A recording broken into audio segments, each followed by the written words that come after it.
જય Shri Krishna. Angels online platform પર તમારું સ્વાગત છે. આજે આપણે ચેપ્ટર નંબર 3ના સપ્ટેમ્બર મેગા ટેસ્ટની અંદર જે ક્વેશ્ચન પૂછાયેલા છે એને સોલ્યુશન કરીએ. અહીંયા સૌપ્રથમ આપણને 91 ક્વેશ્ચન નંબર 91 એની અંદર આપણને શું કીધું છે? જો રોડોફાઇસી વર્ગની લીલનો લાલ રંગ કોના કારણે હોય છે? તો આપણે અહીંયા લીલને અલગ અલગ રીતે ભણ્યા છીએ ને અલગ અલગ પ્રકાર પાડ્યા હતા. કયા કયા હતા? સૌ પ્રથમ એને યાદ કરી લો. તો એની અંદર આપણે કીધું હતું કે ભાઈ એક આવશે ક્લોરોફાઇસી,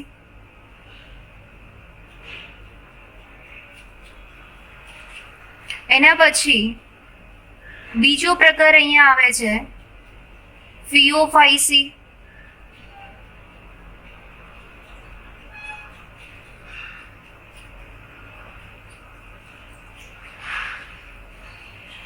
અને ત્રીજો પ્રકાર જોયો રોડોફાઇસી.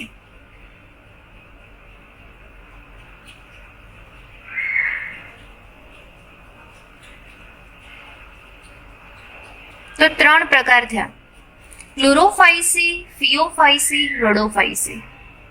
યાદ કરો, ક્લોરોફાઇસીમાં આપણે શું કીધું હતું કે એમાં લીલો રંગ હોય, હરિત લીલ કહેવાય એને. તો અહીંયા ક્લોરોફિલ એ અને ક્લોરોફિલ બી ની માત્રા વધારે હોય. ફિયોફાઇસી છે કે જેની અંદર સૌથી વધારે આપણને ફ્યુકોઝેન્થિન મળતું હતું, બરાબર, અને એની સાથે ક્લોરોફિલ એ અને સી પ્રાપ્ત થતા હતા. જ્યારે રોડોફાઇસીની અંદર ફાઇકો ઇરિથ્રિન.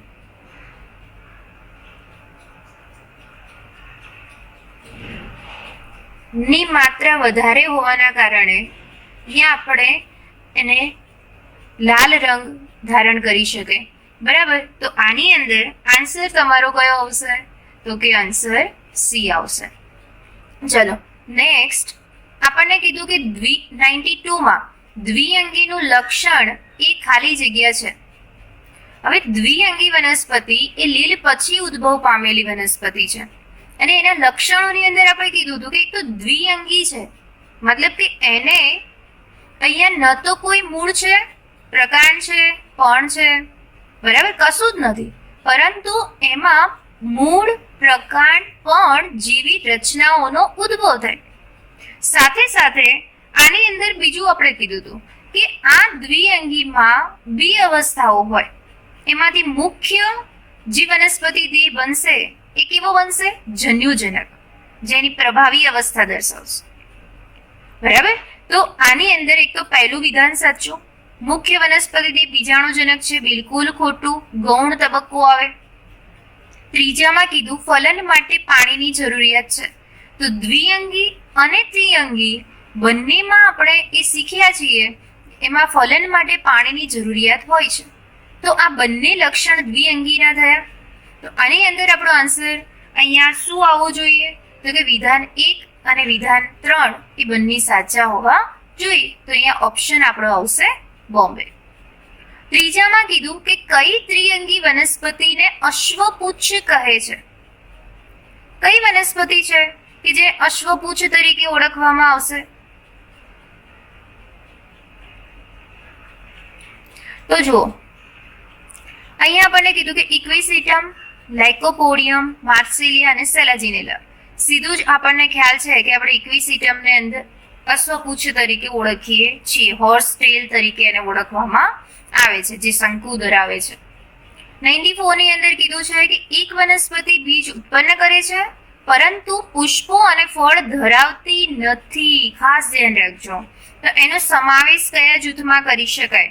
હવે આપણે અહીંયા ભણીને આવ્યા છીએ કે જેની અંદર આપણે વનસ્પતિ સૃષ્ટિને, તમામ વનસ્પતિ સૃષ્ટિને કેટલા ભાગમાં વિભાજિત કરી હતી? તો એની અંદર આપણે કહેતા હતા કે ભાઈ આને એક લીલની અંદર વિભાજિત કરી, પછી દ્વિઅંગી બનાવી, પછી ત્રીજું ત્રિઅંગી,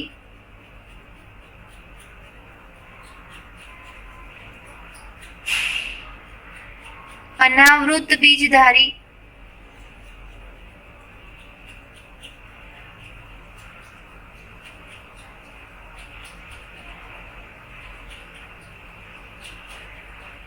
અને છેલ્લે આવૃત બીજધારી. આવી રીતે વિભાજિત કરી દી. એની અંદર શીખ્યા હતા કે લીલ છે તો એ નો દેહ કેવો હોય, કાં તો એક કોષીય હોય, કાં તો તંતુમય હોય, એવા પ્રકારની હોય. દ્વિઅંગીમાં આપણે કીધું કે અહીંયા સુકાઈ બનવાની શરૂઆત થઈ, મતલબ કે મૂળ પ્રકાંડ પણ એવું કશું છે નહીં. અહીંયા શું બની ગયું છે? સુકાઈ બની ગયું છે. હવે ત્રિઅંગીમાં આયા તો ત્યાં આપણે એવું કીધું કે ભાઈ આ વનસ્પતિમાં મૂળ પ્રકાંડ પણ ઉત્પન્ન થાય છે, 3 એ 3 ધરાવે છે, બરાબર. પરંતુ હજી સુધી ત્યાં બીજ સંપૂર્ણપણે વિકાસ પામ્યા નથી. બીજ બનવાની અહીંયા એની પ્રતિકૃતિ પ્રાપ્ત થઈ શકે. અનાવૃત બીજધારીમાં ભણ્યા કે મૂળ પ્રકાંડ પણ તો છે જ, સાથે સાથે અહીંયા બીજ બને છે, અને એ બીજ કેવા બને છે? ખુલ્લા બીજ બને છે, પરંતુ એ પુષ્પ ધરાવતી નથી. એની જગ્યાએ અહીંયા શંકુઓ જોવા મળે છે. તો આપણો આન્સર કયો આવવો જોઈએ? અનાવૃત બીજધારી. ક્લિયર? તો ઓપ્શન અહીંયા થશે ડી. ઓકે, ચલો હવે એના પછી 95. પાણીનો વ્યય ઘટાડવા માટે સોય જેવા અણીવાળા પણો, જાડું ક્યુટિકલ અને નિમગ્ન વાયુરંધ્ર એ કઈ વનસ્પતિઓની લાક્ષણિકતા છે? દેખો, આ વસ્તુ આપણે ક્યાં ભણ્યા હતા? યાદ કરો. તો મેં તમને કીધું કોનિફર્સની અંદર, શંકુધારી વનસ્પતિમાં. કોની અંદર આપણે વાત કરી હતી? આની શંકુધારી વનસ્પતિની અંદર, કે શંકુધારી વનસ્પતિઓ જે હોય છે એની અંદર પર્ણો સોય જેવા હોય, બરાબર, જાડું ક્યુટિકલ હોય, નિમગ્ન વાયુરંધ્ર હોય. કેમ? કારણ કે એના આધારે અહીંયા પાણીનો વ્યય જે થતો હોય એ પાણીનો વ્યય શું થશે? ઓછો થશે. ક્લિયર? તો એના આધારે આપણને અહીંયા ખ્યાલ આવે.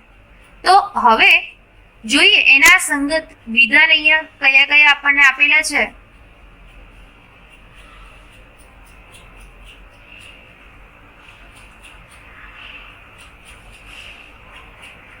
તો ચલો અહીંયા શું કીધું છે? ઓપ્શન એ માં દ્વિઅંગી, ત્રિઅંગી, અનાવૃત કે આવૃત. કોની અંદર આવું જોવા મળે? શંકુધારી વનસ્પતિ. આપણે કોની અંદર ભણ્યા હતા? તો કે અનાવૃત બીજધારીની અંદર, બરાબર. તો અહીંયા આન્સર શું આવશે? અનાવૃત બીજધારી. ફર્ન્સ એની અંદર બધા આવશે.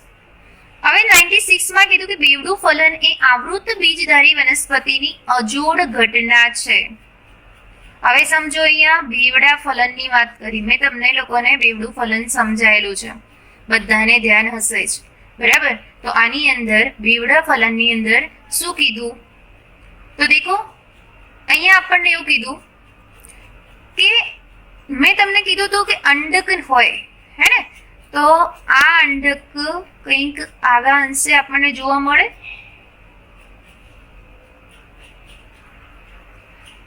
અને અંડક ક્યાં હોય? બીજાશયની અંદર. એક પણ હોઈ શકે, ઘણા બધા પણ હોઈ શકે. તો આવી રીતે અંડકની હાજરી તમને અહીંયા જોવા મળશે.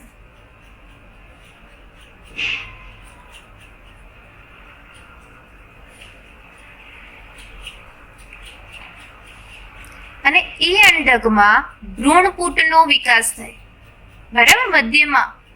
તો હવે એ ભ્રૂણપૂટને આપણે બહાર નીકાળીને જોઈએ છીએ તો એની અંદર તમને શું જોવા મળે? તો કે ઉપરની તરફ અંડછિદ્રના ભાગે 3 કોષો જોવા મળશે, જેની અંદર શું જોવા મળશે? તો કે 2 સહાયક કોષો અને 1 અંડકોષ જોવા મળશે. મધ્યમાં મધ્યસ્થ કોષ એટલે કે દ્વિતીયક કોષ કેન્દ્ર મળશે, અને નીચેની તરફ તમને પ્રતિધ્રુવીય કોષો જોવા મળશે. હવે જ્યારે પરાગનલિકા એ અંડ છિદ્રના ભાગે આવે છે તો એ દરમિયાન એની અંદર 2 નરજન્યુ હોય, એમાંથી એક નરજન્યુ એ સહાયક કોષમાં પ્રવેશી અને એ કોની પાસે જશે? અંડકોષ પાસે. તો હવે અહીંયા અંડકોષ અને નરજન્યુ વચ્ચે જોડાણ થાય, અને જ્યારે એમની વચ્ચે જોડાણ થાય તો અહીંયા શું બનશે? ફલિતાંડ. શું તૈયાર થશે? ફલિતાંડ એટલે કે યુગ્મનજ. તો આ સંયુગ્મનની પ્રક્રિયાથી, ફલનની પ્રક્રિયાથી આ થયું. એવી જ રીતે બીજો નરજન્યુ આવશે સહાયક કોષ મારફતે, અને એ અહીંયા મધ્યસ્થ કોષ સાથે જોડાશે. તો હવે અહીંયા મધ્યસ્થ કોષ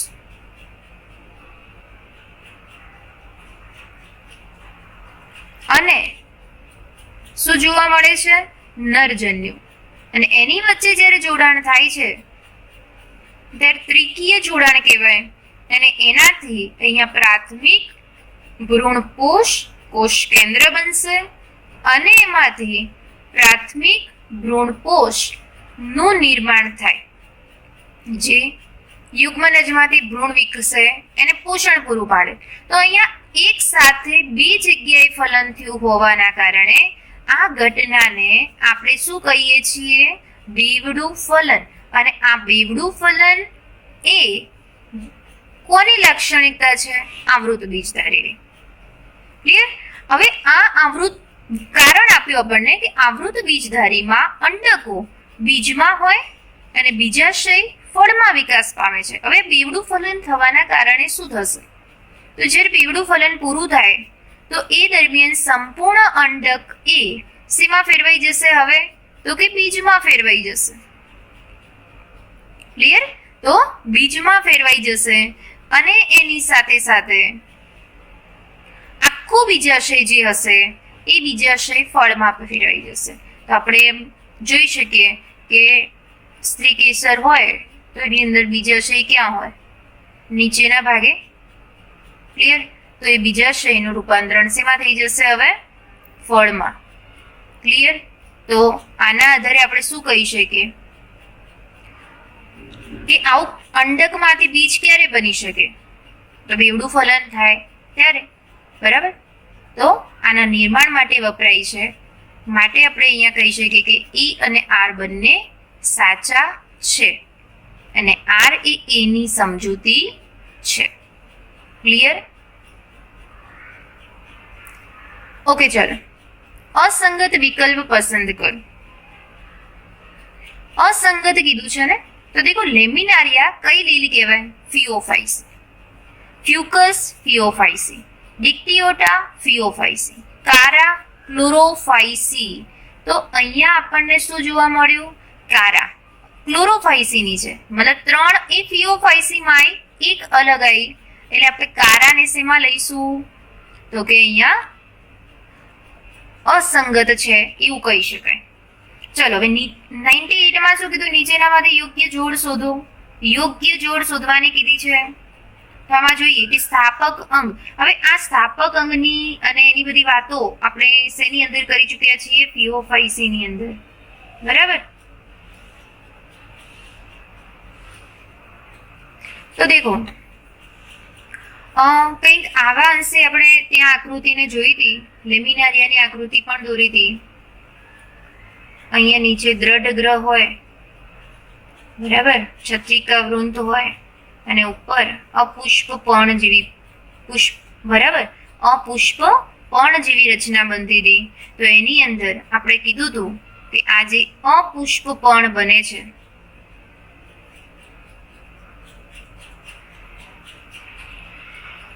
એ પ્રકાશ સંશ્લેષી હોય. આ ભાગની અંદર વૃંત અને છત્રિકા વૃંત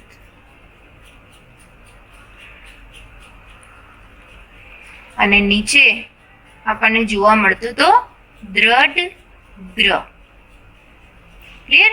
હવે ઓપ્શન જે કરું, સ્થાપક અંગ અથવા દ્રઢ ગ્રહ એ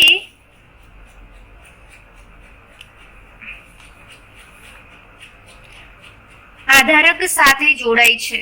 દેખો અહીંયા આપણે શું કીધું કે દ્રઢ ગ્રહ એનું બીજું નામ શું છે? સ્થાપક અંગ.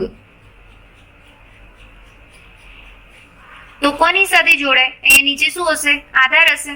તો આધારક સાથે જોડાય છે તો એનો મતલબ કે આ વિધાન તો સાચું છે. ચલો બીજું ચેક કરીએ. વૃંત જે સ્થાપક અંગ અને અપુષ્પપર્ણને જોડે છે. દેખો મેં કીધું તો અહીંયા છત્રિકા વૃંત અને વૃંતનો પ્રદેશ તો એ કોને જોડે છે? અપુષ્પપર્ણ અને દ્રઢ ગ્રહ બંનેને જોડે છે, એટલે કે સ્થાપક અંગને જોડે છે. તો એ વિધાન પણ સાચું કહેવાશે. અપુષ્પપર્ણ જે પ્રકાશ સંશ્લેષણ કરે છે, પર્ણના સમાન રચના છે, તો એનો મતલબ કે અહીંયા ત્રણેય વિધાનો સાચા છે. તો આપણો ઓપ્શન કયો આવવો જોઈએ? ઉપરના બધા જ. નીચેના લાલ લીલને ઓળખો. ચલો હવે અહીંયા આપણે ચિત્રને જોવાનું છે એને ઓળખવાનું છે. તો એની અંદર દેખો પહેલું આપણને શેનું આપેલું છે? તો કે પહેલું એ પોરફાયરાનું આપેલું અને બીજું શેનું આપેલું? પોલિસિફોનિયમ. બરાબર. તો આની અંદર આપણે ઓપ્શન કયો લઈ શકીએ? તો કે ઓપ્શન ડી. ઓકે. સ્ફેગ્નમ માટે અસંગત વિધાન પસંદ કરો. ચલો સ્ફેગ્નમને આપણે ભણ્યા હતા દ્વિઅંગીની અંદર. તો દ્વિઅંગી હોય તો એની અંદર આપણે શું કહી શકીએ કે દ્વિઅંગીમાં મુખ્ય તબક્કો કયો હતો? એક તો જન્યુજનક તબક્કો. બરાબર. તો આ વિધાન સાચું કહેવાશે. સ્ફેગ્નમ એ દ્વિઅંગીનું સભ્ય છે, એ પણ સાચું છે. સ્ફેગ્નમ પીઠ પૂરો પાડે તો હા, અને સ્ફેગ્નમ એકલિંગી વનસ્પતિ છે તો ના. બરાબર. એને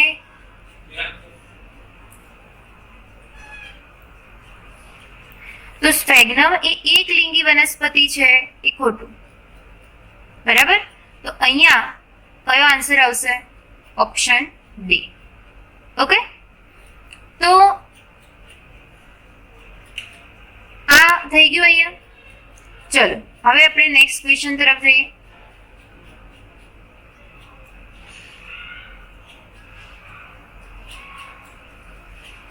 હમ 101 દેખો 101 ની અંદર શું કીધું છે?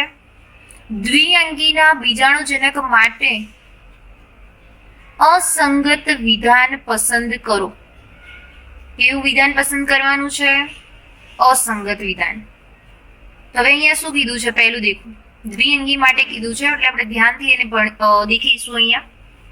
તો સૌથી પહેલા શું કીધું છે કે બીજાણુજનક એ પ્રકાશ સંશ્લેષી જન્યુજનક સાથે જોડાયેલો રહે છે. તો અહીંયા આપણે આગળ કહીને આવ્યા છીએ કે દ્વિઅંગીમાં બે અવસ્થાઓ હોય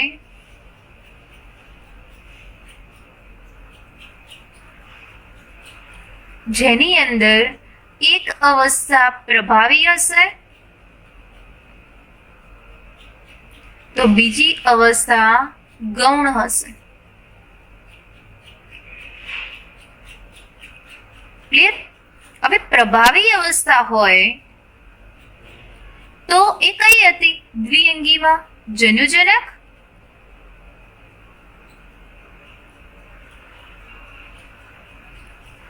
અને ગૌણ અવસ્થા કઈ હતી?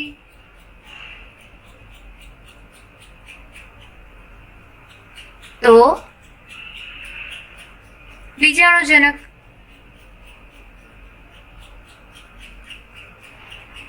હવે એમાં આપણે કીધું હતું આ જે અવસ્થા છે એ કેવી હતી?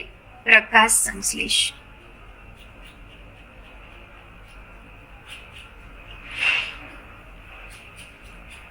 જ્યારે આ હતી એ કોની ઉપર ઉત્પન્ન થાય?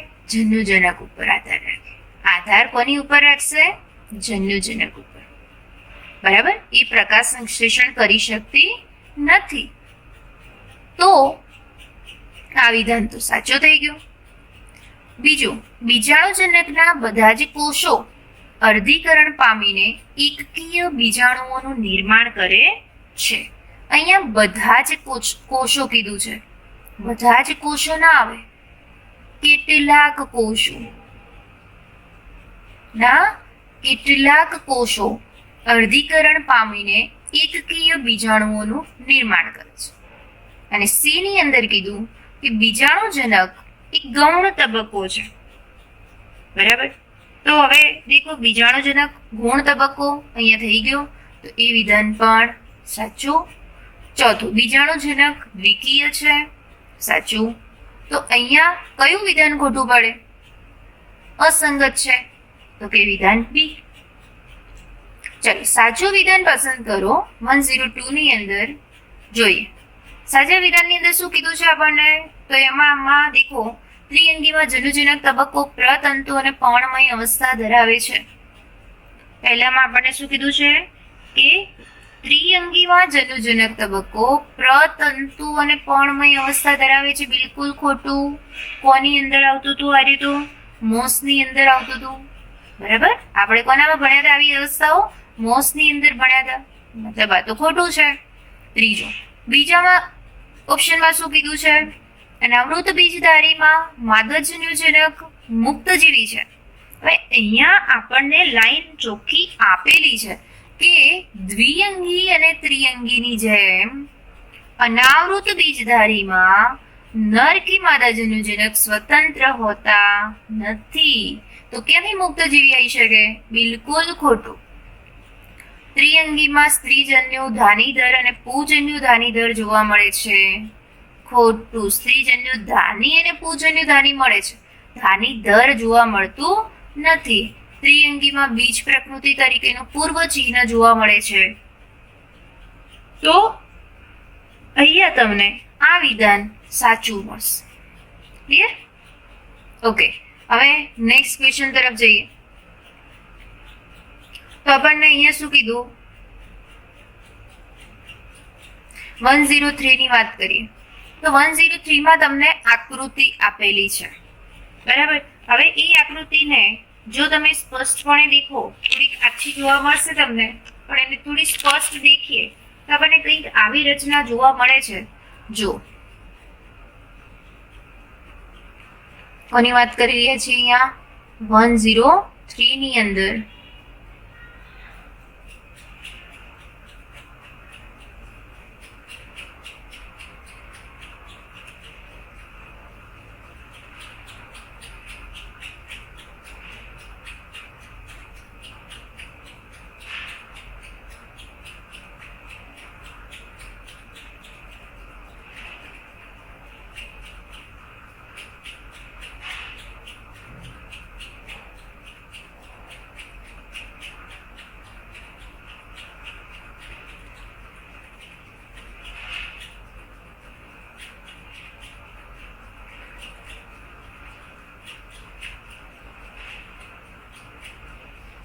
આવી રીતે કંઈક છે આકૃતિ. બરાબર. અને એની અંદર તમને અલગ અલગ ભાગો દર્શાયેલા છે, જેના અંદર તમે આ ભાગની અંદર આને એ તરીકે ઓળખવામાં આવે છે.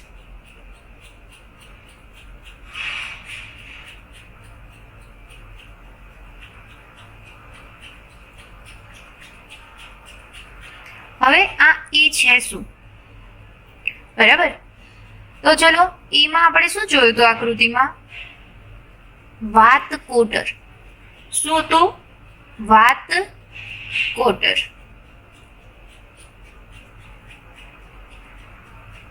પછી આ જે રચના જોવા મળે, તો એ આખી રચનાને આપણે શું કહીએ છીએ? તો કે અપુષ્પપણ, જેને આપણે સેના તરીકે ઓળખ્યું છે? બોમ્બે તરીકે ઓળખાયું છે.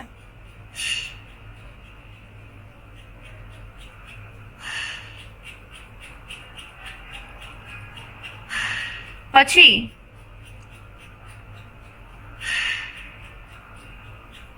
આ જે લાઈન આવે છે એને સી તરીકે ઓળખાયું છે, જેને આપણે કહીએ છીએ મધ્ય શિરા.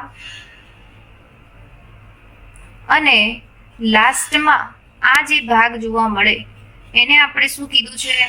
ડી, એટલે કે દ્રઢ ગ્રહ. તો આમાંનો આન્સર કયો સાચો છે? તો આમાં કયો આન્સર આવશે આપણો? બોમ્બે. કયો આન્સર થશે? બોમ્બે. ચલો સાચું વિધાન પસંદ કરો. ફરીથી આવ્યું. અહીંયા તમારે સાચું વિધાન જોવાનું, જેની અંદર સૌથી પહેલા આપણને શું કીધું છે કે પ્રોભુજકો બધી લીલમાં ફક્ત સ્ટાર્ચનું સંગ્રહ કરે છે. ધ્યાન રાખજો, ફક્ત અને બધી જ લીલમાં, બધી લીલમાં ના આવે. પ્રોભુજકો માત્ર અને માત્ર કોનું લક્ષણ છે? ક્લોરોફાઇસીનું. કોનું લક્ષણ છે? ક્લોરોફાઇસી. તો ક્લોરોફાઇસી વર્ગની જો બધી લીલ હોય તો એમાં એ સ્ટાર્ચનો સંગ્રહ કરે છે.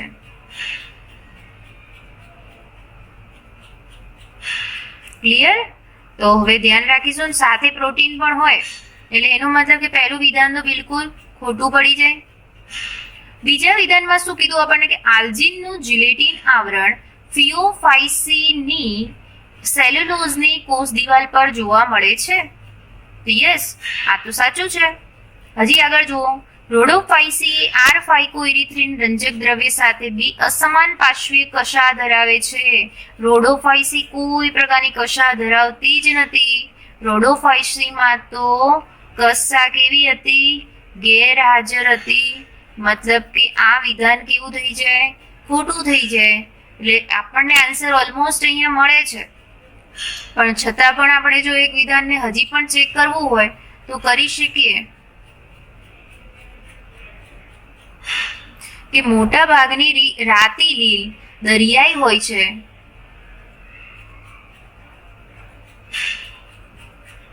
જે વધુ માત્રામાં હૂંફાળા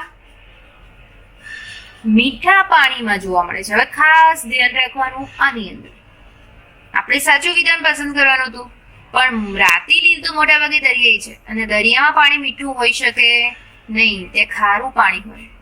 એનો મતલબ કે આ વિધાન તો બિલકુલ ખોટું પડી જાય. એટલે આપણો આન્સર આપણને મળી જાય બોમ્બે. ક્લિયર? ઓકે, હવે સીધા આપણે આપણા ક્વેશ્ચન નંબર ચેપ્ટર 3 ના અન્ય ક્વેશ્ચનો પણ આપણે જોઈ લઈએ. થોડાક પાછળ પણ આપેલા છે, જેની અંદર ક્વેશ્ચન નંબર 128 પર જતા રહો. ચલો, બરાબર. બાકીના ક્વેશ્ચન તમે પછી જોશો, જે તમને સર કરાવશે. આપણે ચેપ્ટર નંબર 3 ની અંદર દેખી લઈએ.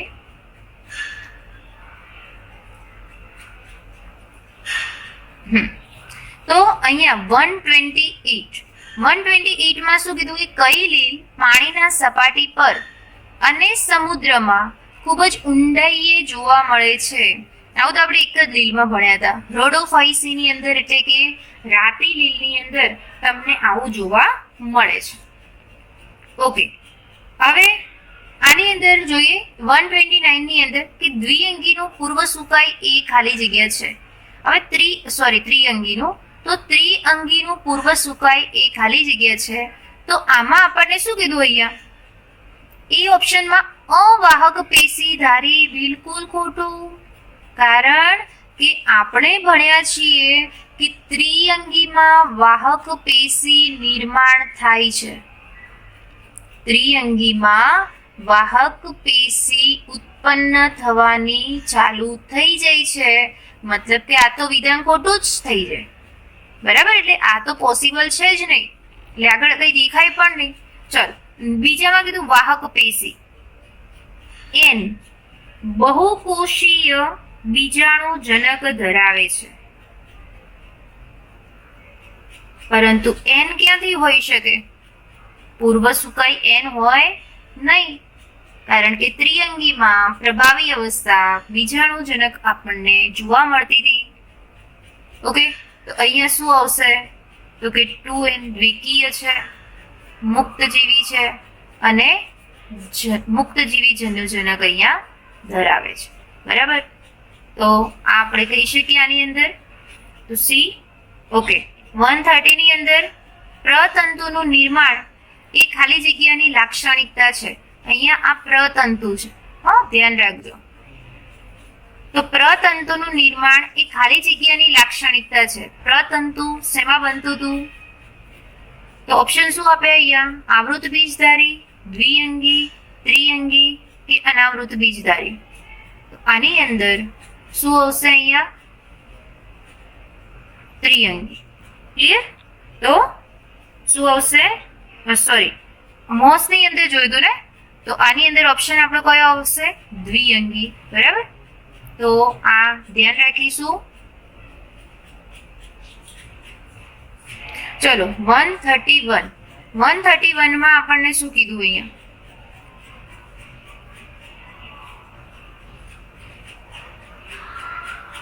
અહીં કીધું કે મોસના જન્યુજનકમાં 2 અવસ્થાઓ છે. કઈ કઈ? હાલ જ એક તો નામ લઈ લીધું અહીંયા. બરાબર?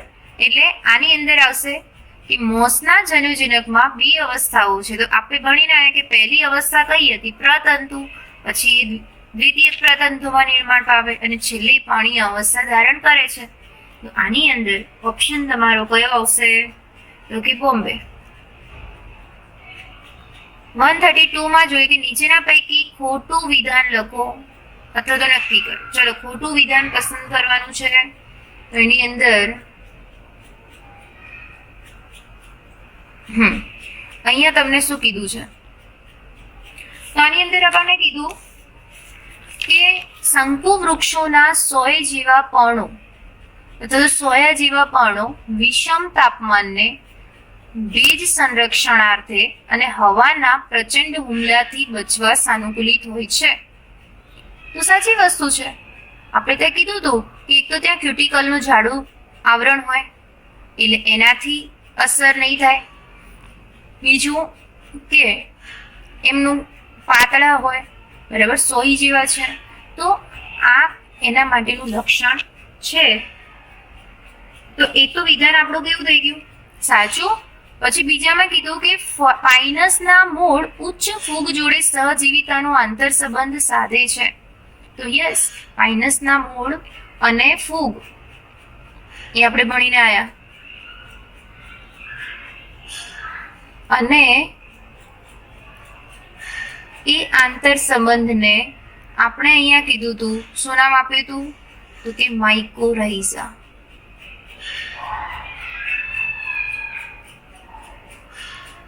બરાબર? તો એ સાચું છે. સહજીવિતાનો આંતર સંબંધ સાધે છે. કેમ? તો આપણે સમજાવ્યું હતું કે મૂળ એ ફૂગના વસવાટ માટે કામ લાગી શકે.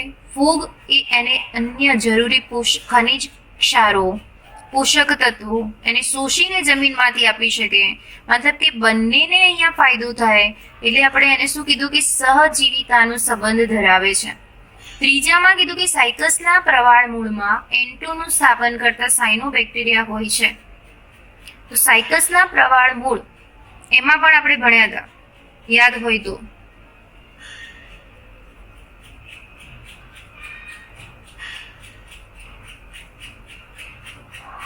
અને કોનું સહજીવન હતું? તો કે સાયનોબેક્ટેરિયા, બ્લુ ગ્રીન એલ્ગી. બરાબર? અને એને આપણે કોરોલોઇડ રૂટ તરીકે પણ ઓળખ્યા હતા. પ્રવાલાભ મૂળ. બરાબર? તો હવે આમાં શું કીધું છે તમને કે સાયનોબેક્ટેરિયા બંનેનું સહજીવન હોય અહીંયા. તો સાચું, જે અહીંયા નાઇટ્રોજન સ્થાપન કરી શકે. ક્લિયર? હવે ચોથામાં શું કીધું છે કે વિશાળ રેડ વૃક્ષ સિકોયા જે ઊંચામાં ઊંચું વૃક્ષ છે ને આવૃત બીજધારી છે. બિલકુલ ખોટું. અને આવૃત બીજધારી આવવું જોઈએ. બરાબર? અહીંયા તમારો આન્સર કયો આવશે? ડી. 133 અસંગત શોધો. હવે અસંગત શોધવા જઈએ તો આની અંદર તમને અહીંયા કીધું કે સાયકસ એ દ્વિસદની છે. હવે દ્વિસદનીમાં આપણે શબ્દ સમજાયેલો છે કે આની અંદર શું આવશે?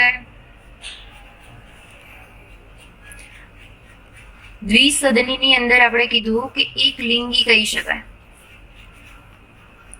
બરાબર? કે જેની અંદર વનસ્પતિ તમને કેવી જોવા મળી છે? અહીંયા દ્વિસદની. તો એ તો સાચું છે. ચલો, સાલ્વિનિયા વિષમ બીજાણુ, તો એ પણ સાચું છે. ઇક્વિસિટમ સમ બીજાણુ છે, એ પણ સાચું છે. પણ પાઇનસ એ દ્વિસદની છે, એ ખોટું. બરાબર? તો આની અંદર તમારો આન્સર કયો આવશે? તો કે ડી આવશે. 134 ની અંદર તમને કીધું છે કે ખોટી રીતે જોડાયેલું કયું વિધાન છે? તો આની અંદર શું છે? દ્વિકશાધારી અલિંગી ચલ બીજાણુ. તો સામે શું આપ્યું? કથ્થાઇલિન. બરાબર. તો દ્વિકશાધારી અલિંગી ચલ બીજાણુ સાચું છે. બરાબર. કુળધાની માર્કેન્શિયામાં સાચું. એક કશાધારી જન્યુ પોલિસિફોનિયામાં કશા હતી જ નહીં. અહીંયા જન્યુ કશા ધરાવતા નથી, એટલે આ ખોટું આવશે. એક કોષીય સજીવ ક્લોરેલા સાચું. તો અહીંયા ઓપ્શન કયો આવશે? સી. ઓકે. હવે કયું વિધાન સાચું છે? 135 માં દેખી લો. હવે તો કે અહીંયા શું કીધું? સેલાજિનેલા વિષમયુગ્મી છે, જ્યારે સાલ્વિનિયા એ સમયુગ્મી તરીકે ઓળખાય. તો સેલાજિનેલા વિષમયુગ્મી નહીં. હોર્સ્ટેલ એ અનાવૃત બીજધારીમાં આવે. તો આની અંદર આપણને શું કીધું? હોર્સ્ટેલ એ અનાવૃત બીજધારીમાં ન આવે. બરાબર. અને આપણે ત્રિઅંગીમાં જોયું હતું, અનાવૃત બીજધારીઓમાં અંડકો બીજાશય દિવાલ વડે આવરિત હોતા નથી. તો સાચું. બરાબર.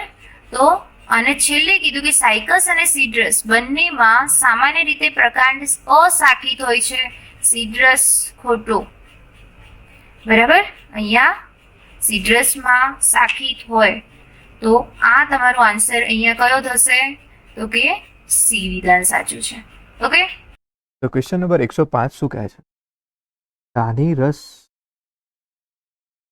એટલે શું? ધાની રસ તો આપણે લઈએ રસધાની. એ રસધાની એટલે કોષ છે. આ કોષની અંદર જથ્થો રસધાની કવર કરે.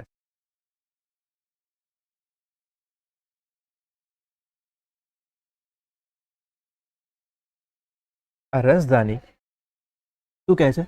એ કોષ એની અંદરનો જે વિસ્તાર છે કહીશું ધાની રસ. એ શું કરે? તો કે સંકેન્દ્રણ ઢોળાંશની વિરુદ્ધ દિશામાં કોષમાં જે નકામા દ્રવ્યો છે, એ નકામા પદાર્થો જરૂર નથી એવા પદાર્થોને શું કરે છે? રસ સંગ્રહ છે, એટલે કે સ્વીકારે છે.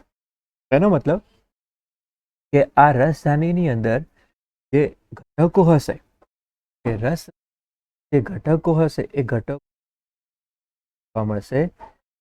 એ ઘટકો કેવા સ્વરૂપ? વૃત્ત સ્વરૂપમાં મળે છે. રસધાની ઘટકો એ વૃત્ત ઘટકો તરીકે ઓળખવામાં આવે છે. બરાબર. ઓકે બેટા. Next one.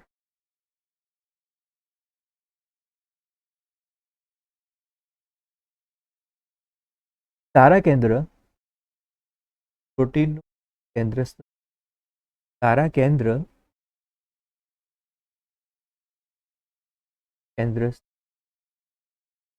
બે તારા કેન્દ્ર જોડાય. બે તારા કેન્દ્રો કાટખૂણે ગોઠવાય. આ તારાકાયની જે રચના છે એની રચના અક્ષ આપણને ખ્યાલ છે 9+6 તરીકે. એમાં 9 એટલે શું? તો કે પરિઘની તરફ ત્રેખડના સ્વરૂપમાં આવેલી રચનાઓ. બરાબર. જ્યારે 0 એ શું દર્શાવે છે? કેન્દ્રના ભાગે શું આવેલો હોય છે? દંડ. કેન્દ્રના ભાગે આવેલો હોય છે દંડ, જેને આપણે શું હબ તરીકે, જે ત્રિજ્યાવર્તી તંતુકો દ્વારા કોની સાથે જોડાયેલો હોય? તો કે પરિઘીય પ્રોટીન, એટલે કે પરિઘીય તંતુઓ. પરિઘીય ભાગ કેન્દ્રની અંદર પરિઘની ભાગે શું આવે હોય? કે પરિઘીય પેલા હોય જે ટિપ્યુલિન પ્રોટીન. તો કેન્દ્રસ્થ ભાગ જે પ્રોટીનનો બનેલો છે એને શું કહેવામાં આવે? મધ્ય દંડ.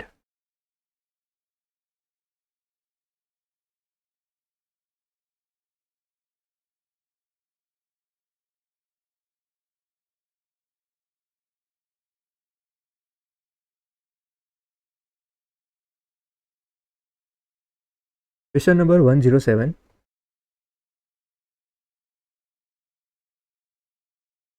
ક્વેશ્ચન નંબર 107 ની અંદર રંગસૂત્ર એટલે કે ક્રોમોઝોમ, એ ક્રોમોઝોમનું કદ, સંખ્યા અને આકારનો જો અભ્યાસ કરવો હોય તો રંગસૂત્રના કદ, એની સંખ્યા અને આકારનો જો અભ્યાસ કરવો હોય તો કોષચક્ર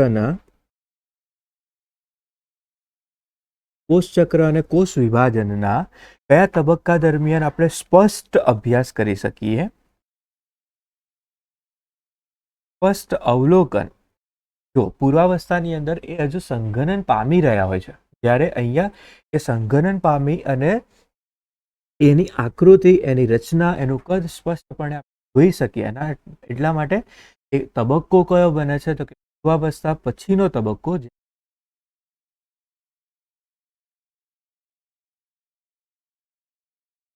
આજના અવસ્થા. આપણે શું કહીશું? આજના તરીકે આપણે જવાબમાં શું આવશે? આજના અવસ્થા. Next one.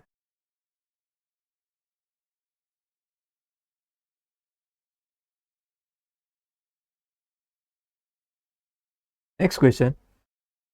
આપેલમાંથી કોનામાં બેવડા પટલની ગેરહાજરી હોય છે? નીચેનામાંથી કોનામાં બેવડા પટલની ગેરહાજરી, એટલે બેવડું પટલ ધરાવતી રચના જોવા મળતી નથી? એક લાઇસોસોમ, બે હરિતકણ, કોષ કેન્દ્ર, 4 કણાભસૂત્ર. તો જો હરિતકણ બેવડા પટલ ધરાવતી રચના છે, કોષ કેન્દ્ર બેવડા પટલ ધરાવતી રચના, કણાભસૂત્ર બેવડા પટલ ધરાવતી રચના. ફક્ત લાઇસોસોમ જ એવું છે કે જ્યાં બેવડું પટલ જોવા મળતું નથી. આન્સરમાં શું આવશે? લાઇસો. એવી જ રીતે 109. કોષ કેન્દ્રિકા માટે શું સાચું છે એ જોવું છે. તો કોષ કેન્દ્રિકા માટે તો જો 109 ની અંદર આ કોષ કેન્દ્રમાં પટલ વિહીન રચના એટલે કોષ કેન્દ્રિકા.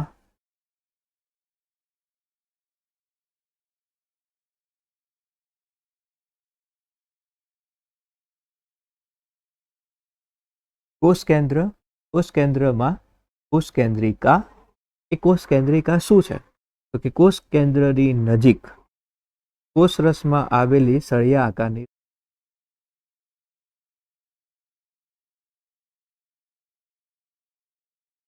જે કોષ કેન્દ્રની નજીક કોષરસમાં આવેલ ગોળાકાર રચના, કોષ કેન્દ્રની અંદર કોષ કેન્દ્ર રસમાં આવેલી ગોળાકાર રચના. તો જુઓ, આ તો શું છે? કોષ કેન્દ્ર છે. તો કોષ કેન્દ્રનો આ ભાગ જે છે, આ ભાગને આપણે શું કહીએ? કોષ કેન્દ્ર રસ તરીકે ઓળખીએ. આ જે ભાગ છે આપણે શું કહીએ? કોષ કેન્દ્ર રસ તરીકે ઓળખીએ. આ કોષ કેન્દ્ર રસની અંદર જે રચના આપણને જોવા મળે છે, કોષ કેન્દ્ર રસમાં આવેલી આ જે રચના છે, એ રચના એ કેવી છે? પટલ વિહીન છે. કોષ કેન્દ્રની અંદર પટલ વિહીન જે રચના આવેલી છે એને કહીએ છીએ કોષ કેન્દ્રિકા. તો અહીંયા જવાબમાં શું આવશે બેટા? કોષ કેન્દ્રની અંદર કોષ કેન્દ્ર રસમાં આવેલી ગોળાકાર રચના. બરાબર, કારણ કે આ શું બને? કોષ કેન્દ્ર રસ.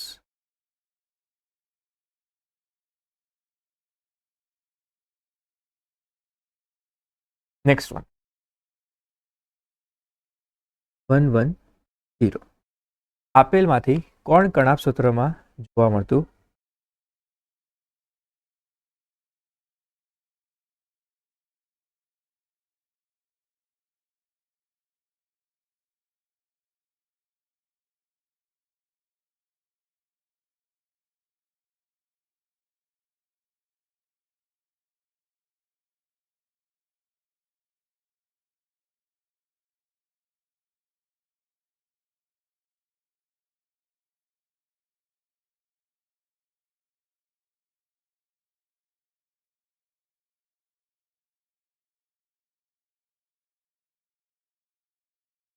આપેલમાંથી કોણ કણાભસૂત્રમાં જોવા મળતું નથી? તો જુઓ, કણાભસૂત્રની રચના તમને ખ્યાલ છે. કણાભસૂત્રની રચનામાં બે પટલ, એક બાહ્ય પટલ અને અંદરની તરફ શું આવેલું હોય છે? અંતઃપટલ. તો અંતઃપટલ જે છે એ આંગળીઓ જેવા પ્રવર્ધની બનેલી રચના, જેને આપણે શું કહીએ છીએ? કૃતિ તરીકે. બરાબર.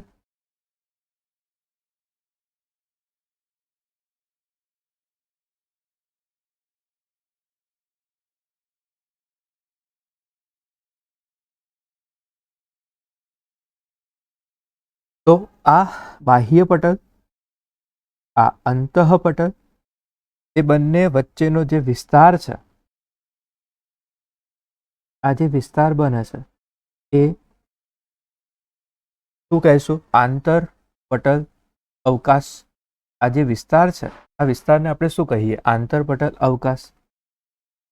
હવે અંદરની વાત કરીએ, અંદરનો જો ભાગ કહીએ, તો આ જે રચના છે, આ જે આખી ભાગ જે છે એ શું કહેવાશે? કણાભસૂત્રીય આધારક. આ જે આખી રચના જે બનશે, અંદરનો ભાગ, જેને આપણે કણાભસૂત્રના કોષ તરીકે ઓળખીએ, આ રચનાને આપણે કહીએ, આ રચના એ કણાભસૂત્રીય આધારક. કણાભસૂત્રીય આધારક અંદર આપણને શું જોવા મળે છે? કણાભસૂત્રીય આધારક ભાગે આપણને કઈ કઈ રચનાઓ આવેલી હોય બેટા? તો એક તો રિબોઝોમ હોય. એ રિબોઝોમ કેવું હોય? તો કે 70S પ્રકારનું રિબોઝોમ આપણને કેવું જોવા મળે છે? તો કે 70S પ્રકારનું રિબોઝોમ જોવા મળે. બરાબર. પછી એમાં બીજું શું આવેલું હોય? તો કે એમાં ડીએનએ આવેલું હોય. પણ એ ડીએનએ ડબલ એટલે કે બેવડી શૃંખલામય ધરાવતું નથી. એ ડીએનએ કેવું હોય? એકલ શૃંખલામય હોય. એટલે કે એક વલયાકાર ડીએનએ આવેલું હોય. ત્યારબાદ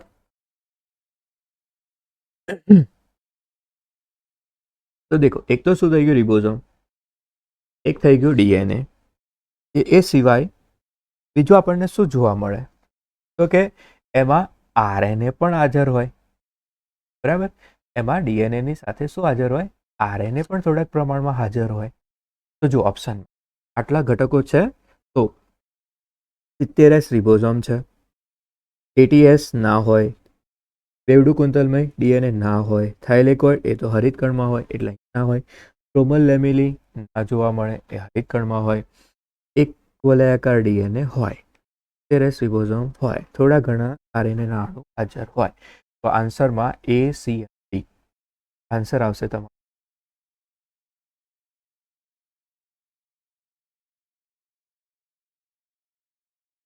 નેક્સ્ટ વન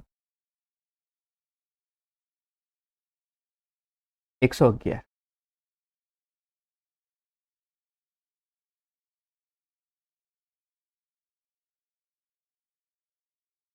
કેરાટીન અને ઝેન્થોફિલ. કેરાટીન અને ઝેન્થોફિલ આ બંને છે શું? કેરાટીન અને ઝેન્થોફિલ આ બંને છે શું બેટા? આ ક્યાં ભણ્યા હતા આપણે? તો કેરાટીન અને ઝેન્થોફિલ જે છે એ આપણે રંજક કણની રચનામાં ભણેલા છીએ. રંજક કણ એટલે કે પ્લાસ્ટિડ.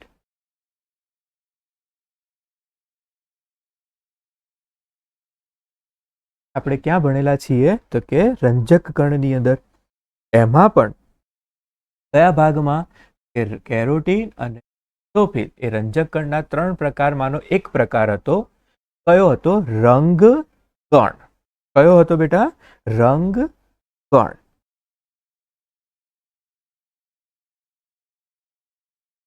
યાદ છે? ચરબીમાં દ્રાવ્ય કેરોટીનોઇડ્સ કયા? કેરોટીન અને ઝેન્થોફિલ તથા અન્ય રંજક દ્રવ્યો પણ જોવા મળે છે, જે શું આપે છે, ચોક્કસ પ્રકારના રંગ માટે જવાબદાર હતા. તો એ ક્યાં જોવા મળશે? રંગકણના ભાગે.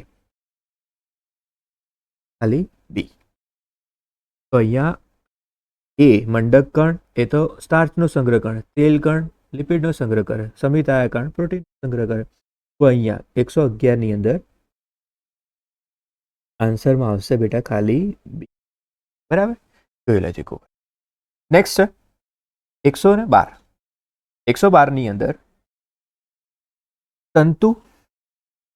જો તમને શું રચના પૂછી છે?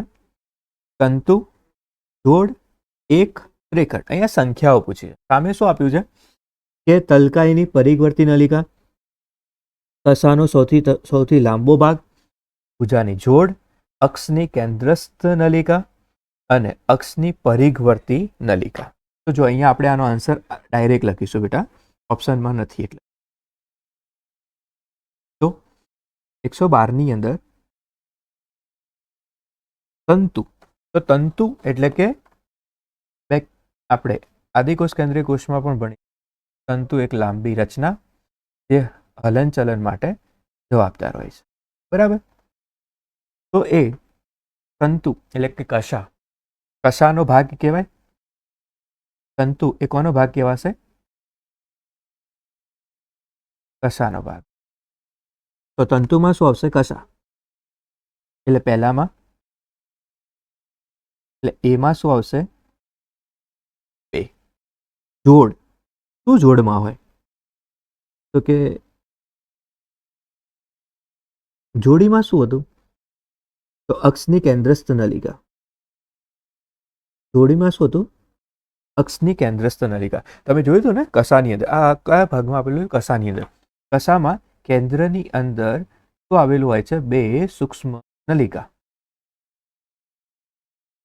જોડમાં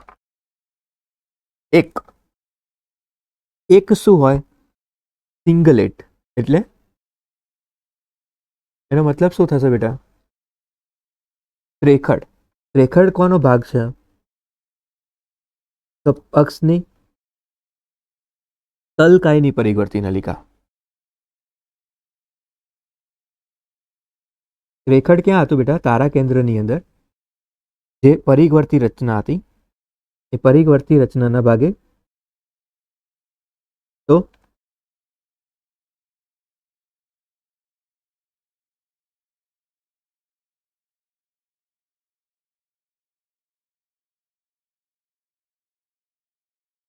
અને એવી જ રીતે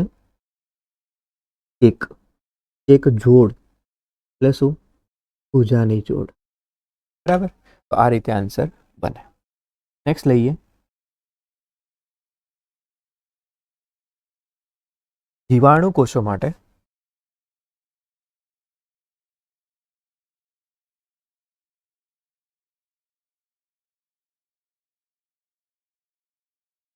નેક્સ્ટ આપણે સમજીએ કે આ કોષ્ટક છે બેટા, અહીંયા આપણને આ જે ટેબલ છે એને ફરીથી એક વખત જોઈએ. નીચે આપેલા કોષ્ટકમાં સાચી જોડ પસંદ.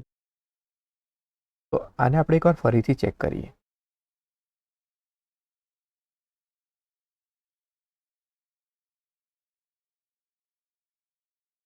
જો તંતુ છે, આ તંતુ એ અમે સામે સામે જોઈએ છે, આમાંથી પસંદ કરીએ. તંતુ તલકાઈની પરિઘવર્તી રચનામાં હોય ના. જોડી તો કસાનો આ તો તંતુ માટે હતું એટલે આપણને નહીં આવે. એક જોડ, એક ભુજાની જોડ અને ત્રેખડ અક્ષની કેન્દ્રસ્થ નલિકા આવે નહીં. એ કોની આવે? પરિઘવર્તીની. તો અહીંયા આન્સરમાં આવશે બેટા સી. એકવાર ચેક કરજો, બરાબર, એકવાર જોઈ લેજો. નેક્સ્ટ છે ક્વેશ્ચન નંબર 113 કે જીવાણુના કોષીય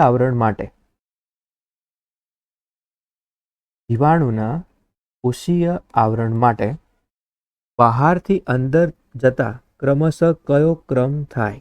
તો જીવાણુમાં કોષીય આવરણ, તો આ કોષીય આવરણ એમાં સૌથી બહારની તરફ જીવાણુ એટલે બેક્ટેરિયા, તો એમાં સૌથી બહારની તરફ ગ્લાયકોકેલિક્સ,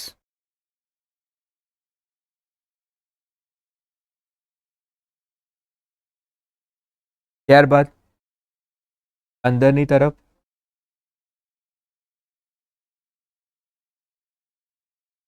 તરફ શું આવેલું હોય બેટા? કોષ દિવાલ અને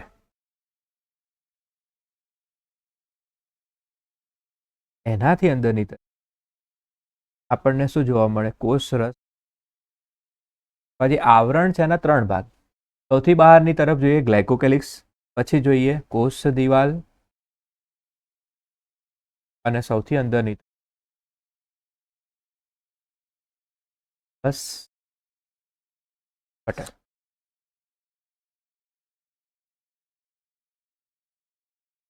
સૌથી અંદર તરફ શું આવશે બેટા? પટલ. તો ઓપ્શન આપ. સૌથી બહારની તરફ કોષ દિવાલ છે, સૌથી બહારની તરફ કોષરસ પટલ, એ પણ ખોટું. સૌથી બહારની તરફ ગ્લાયકોકેલિક્સ, કોષ દિવાલ અને કોષ પટલ. આન્સર આવશે સી ચિહ્ન. ત્યારબાદ રિબોઝોમના સંદર્ભમાં આપેલા વિકલ્પમાંથી કયો વિકલ્પ સાચો નથી શોધવાનો છે. રિબોઝોમ પટલ વિહીન હોય બેટા? ના, રિબોઝોમ હંમેશા કેવી હોય? પટલ યુક્ત હોય. બરાબર. ટૂંક એકમ અને નાનો એકમ. કોષરસ અને રફ એન્ડોપ્લાઝમિક રેટિક્યુલમ. કોષરસની અંદર રિબોઝોમ એ SES પ્રકારનું હોય અને RER ની અંદર એટલે કે એના સપાટીના ભાગે પણ રિબોઝોમની જોવા મળે છે, એટલે એ પણ હાજર છે.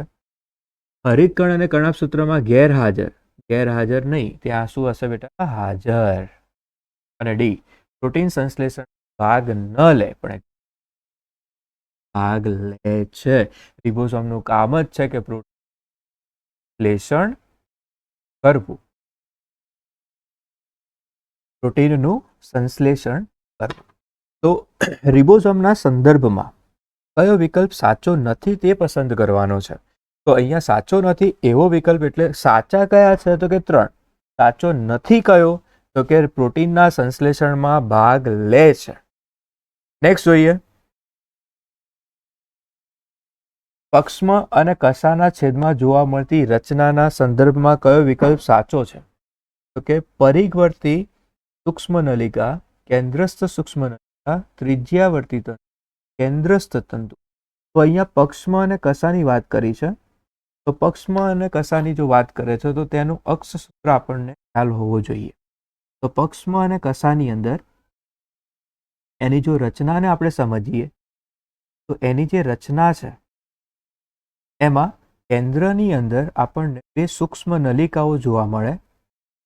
ત્યારબાદ પરિઘની તરફ જો સમજીએ, પરિઘની તરફ 9 પરિઘવર્તી સૂક્ષ્મ નલિકાઓ આવેલી હોય. આવી પરિઘવર્તી સૂક્ષ્મ નલિકાઓ કેટલી હોય છે? તો કે 9 જોડ. એટલા માટે આપણે એને ડબલેટના સ્વરૂપમાં જોડીના સંદર્ભમાં લઈએ છીએ. જ્યારે કેન્દ્રના ભાગે આપણને 2 સૂક્ષ્મ નલિકાઓ જોવા મળે એટલે એને કહીએ છીએ કેન્દ્રસ્થ સૂક્ષ્મ નલિકા. અહીંયા ઓપ્શનમાં જોઈએ શું કહે છે આપણને? તો કે પરિઘવર્તી સૂક્ષ્મ નલિકા કેટલી હોય? તો અહીંયા આપણે વાત કરીએ પરિઘવર્તી સૂક્ષ્મ નલિકા આપણને કેટલી જોવા મળે છે? તો કે 9 જોડ. એવી જ રીતે કેન્દ્રમાં 2 સૂક્ષ્મ નલિકા આવેલી હોય તો એનું અક્ષ સૂત્ર બનતું હતું, જો યાદ હોય તો 9 + 2. તો પરિઘવર્તી સૂક્ષ્મ નલિકા કેટલી બને છે? તો કે 9. બરાબર. પરિઘવર્તી સૂક્ષ્મ નલિકા કેટલી હોય બેટા? 9. કેન્દ્રસ્થ સૂક્ષ્મ નલિકા કેટલી હોય? તો કે 2. તો જો પરિઘવર્તી સૂક્ષ્મ નલિકા કેટલી? 9. કેન્દ્રસ્થ સૂક્ષ્મ નલિકા કેટલી? 2. કે ત્રિજ્યાવર્તી તંતુકો કેટલા હોય? તો કેન્દ્રની મદદથી અને પરિઘવર્તી નલિકા સાથે જોડાયેલા. તો 9 હોય તો કેટલી હશે? 9. અને કેન્દ્રસ્થ આવરણ કેટલા હોય? તો 1. તો અહીંયા 115 ની અંદર જવાબમાં શું આવશે? સી.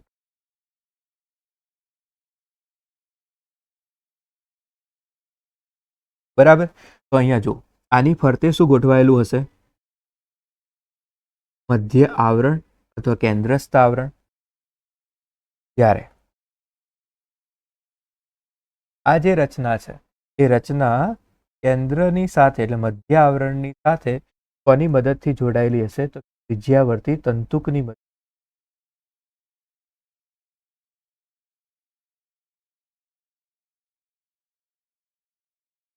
ઓકે,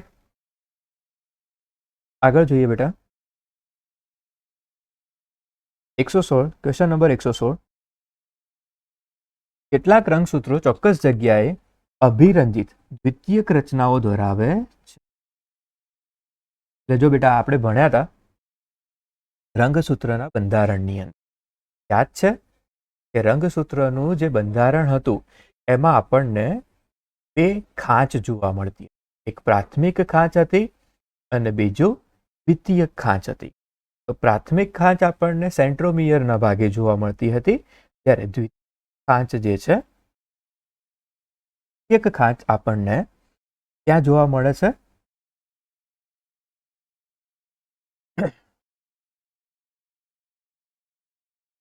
દ્વિતીયક ખાંચ આપણને ક્યાં જોવા મળતી હતી? કે સેટેલાઇટ ભાગે. આપણે એની આકૃતિ જોઈએ છીએ, આકૃતિ આધારે આવી જશે કે દ્વિતીયક પ્રાથમિક ખાંચ તો આપણને ક્યાં જોવા મળે છે? પ્રાથમિક ખાંચ આપણને જોવા મળતી હતી સેન્ટ્રોમિયરના ભાગે. ત્યારે ખાંચ જે છે સેટેલાઇટ એક ખાંચ હતી, અચ્છા ને? તો દ્વિતીયક ખાંચ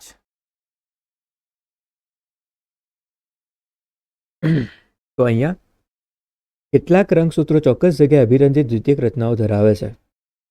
તો શું આવશે? સેટે. નેક્સ્ટ 117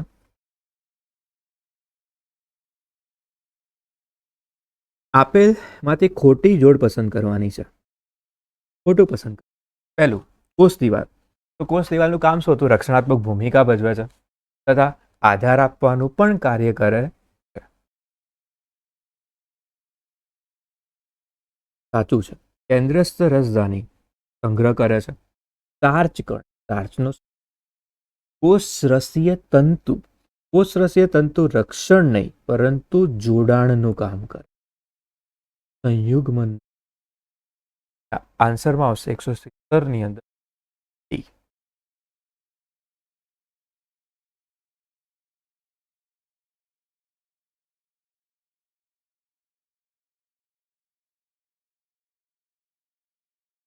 કોષવાદ માટે અપવાદરૂપ કોણ? કોષવાદ માટે અપવાદરૂપ કોણ? તો કોણ? એનામાંથી કોણ કોષવાદને અનુસરતું નથી? તો બધા જ અનુસરે છે એક્સેપ્ટ વાયરસ. વાયરસ કે જે કોષવાદને અનુસરતો નથી. આવું કોષવાદની રચનામાં રજૂ થયેલું છે. તો જવાબમાં આવશે વિષાણુ સી. નેક્સ્ટ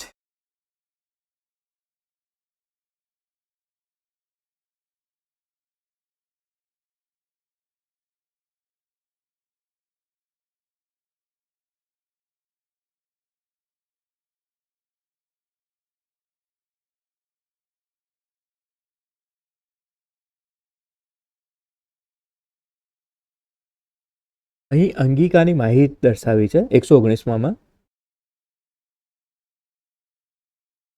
તેમાંથી ખોટી જોડ પસંદ કરવાની છે. તારા કેન્દ્ર, પહેલા શું કીધું છે? તારા કેન્દ્ર ગાડાના પૈડા જેવું આયોજન. તો તારા કેન્દ્રની રચનામાં આપણને શું જોવા મળે? તો કે ગાડાના પૈડા જેવું આયોજન જોવા મળે છે. હા, તો તારા કેન્દ્રની રચનામાં એવું ક્લિયર લખેલું છે એનસીઆરટીની અંદર કે તારા કેન્દ્રની રચના ગાડાના પૈડા જેવી હોય છે. 2. કણાપ સૂત્ર શક્તિ હાઉસ તરીકે ઓળખાય? હા, કણાપ સૂત્રને શક્તિ હાઉસ કે પાવર હાઉસ તરીકે ઓળખવામાં આવે છે. રિબોઝોમ અન્ય કોષીય અંગિકાઓમાં જોવા મળે છે. રિબોઝોમ જે છે એ અન્ય કોષીય અંગિકાઓમાં જોવા મળે છે.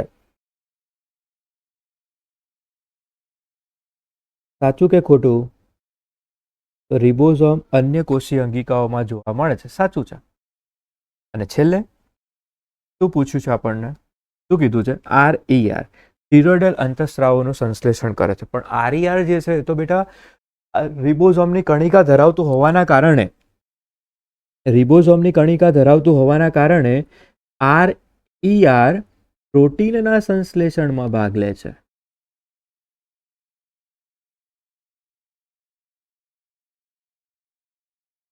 તો આન્સર આવશે ડી. સુકોષ કેન્દ્રની રચનામાં કશા માટે શું ખોટું છે? અહીંયા કશા માટેના ક્વેશ્ચન્સ છે. શું ખોટું છે? તો કશા ટ્યુબ્યુલિન પ્રોટીનની બનેલી છે, બરાબર છે. N+2 ની ગોઠવણી હોય છે, એનું અક્ષ સૂત્ર છે.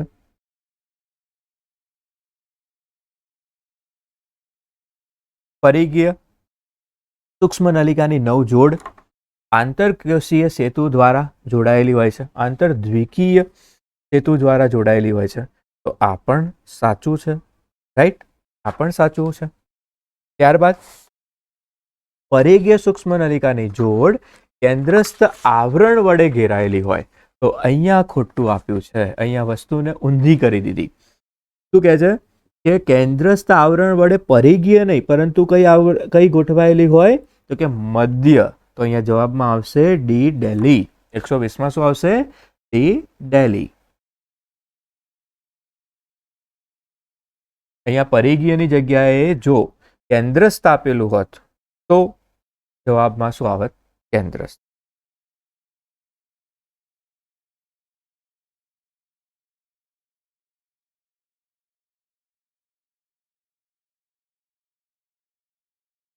$121 સિંગર અને નિકોલસન દ્વારા રજૂ કરવામાં આવેલ ફ્લુઇડ મોડેલ અનુસાર કોષરસ પટલ શાનું બનેલું હોય?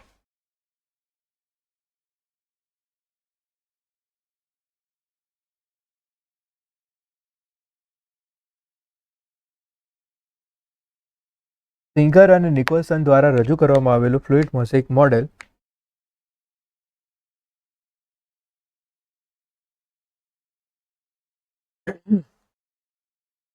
એમાં શું આવશે બેટા આન્સર?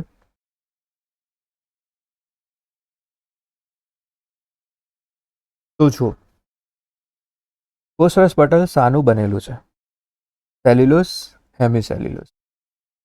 ફોસ્ફોલિપિડ, કુંપેલા પ્રોટીન, ફોસ્ફોલિપિડ. આ તો કોષરસ પટલના બંધારણમાં આપણે જો જોઈએ તો ફોસ્ફોલિપિડમાં દ્વિસ્તરીય ગોઠવણી હોય, અંતર્ગત પ્રોટીન હાજર હોય અને પરિઘીય પ્રોટીન આ ત્રણેય રચનાઓ એમાં હાજર હોય. તો જવાબમાં આવશે ફોસ્ફોલિપિડ.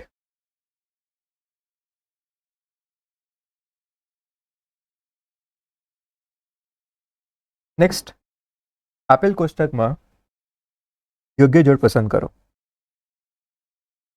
1. આત્મઘાતી કોથળી, તો કે લાઇસો. આત્મઘાતી કોથળીની અંદર જવાબમાં શું આવશે? લાઇસોસોમ. કોષનું પાવર હાઉસ કણાભ સૂત્ર. કોષનું પાવર હાઉસ કણાભ સૂત્ર. કોષનું મગજ કોષ કેન્દ્ર તથા ન્યુક્લિયર પ્રોટીન તંતુ, તો કે ક્રોમેટીન. તો અહીંયા આન્સરમાં આપણે શું લઈશું? પહેલામાં બીજું એવા 3 છે, બીજામાં પહેલું એવો એક જ છે. જો ત્રીજામાં 5મું. જવાબમાં આવશે સી, ચેન્નઈ.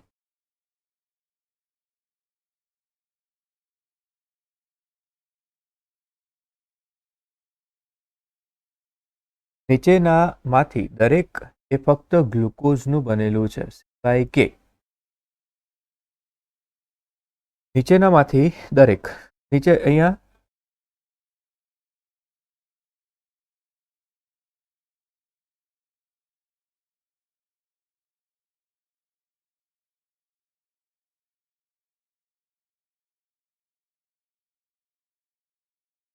નીચેનામાંથી દરેક એ ફક્ત ગ્લુકોઝનું બનેલું છે. દેખો, એમાઇલોઝ ગ્લુકોઝનું બનેલું છે, ગ્લુકોઝ જે છે એ અસાખિત રીતે ગોઠવાયેલું હોય. સેલ્યુલોઝ ગ્લુકોઝનું બનેલું છે, ગ્લુકોઝના તંતુઓ દ્વારા બનેલી.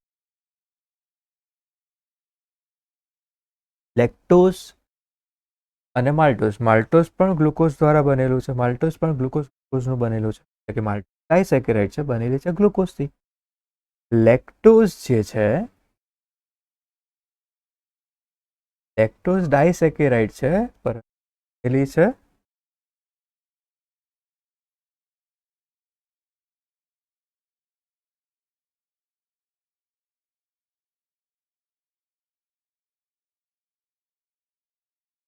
લેક્ટોઝ જે છે એ ડાયસેકેરાઇડ છે. શાની બનેલી છે કે ગ્લુકોઝ અને ગેલેક્ટોઝ. તો જવાબમાં આવશે AM. લિપિડ એ પાણીમાં અદ્રાવ્ય છે કારણ કે લિપિડનો અણુ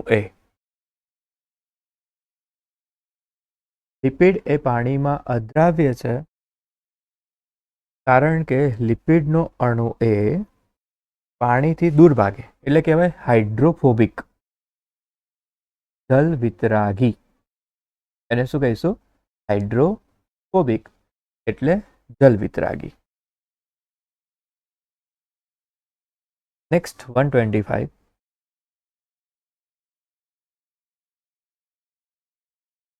C ડબલ બોન્ડ COO બોલ છે બેટા, રાસાયણિક બંધ હોય તો અહીંયા ઓપ્શનમાં પેપ્ટાઇડ બંધ, એસ્ટર બંધ, ગ્લાયકોસિડિક બંધ.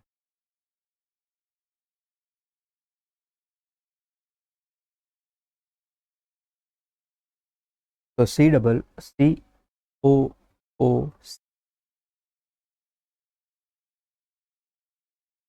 તો આ જે બંધ છે એને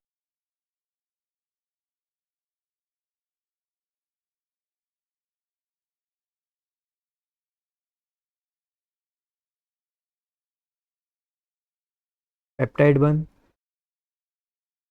એસ્ટર બંધ, ગ્લાયકોસિડિક, ફોસ્ફોડાયસ્ટર. હવે આ બંધ ક્યાં આવેલા હોય? આ બધા બંધ જે છે એ ક્યાં આવેલા હોય? તો જેમ કે જોઈએ કે પેપ્ટાઇડ બંધ છે, પેપ્ટાઇડ બંધ આવેલો હોય પ્રોટીનની અંદર. પેપ્ટાઇડ બંધ ક્યાં આવેલો હોય? પ્રોટીનમાં આવેલો હોય. પછી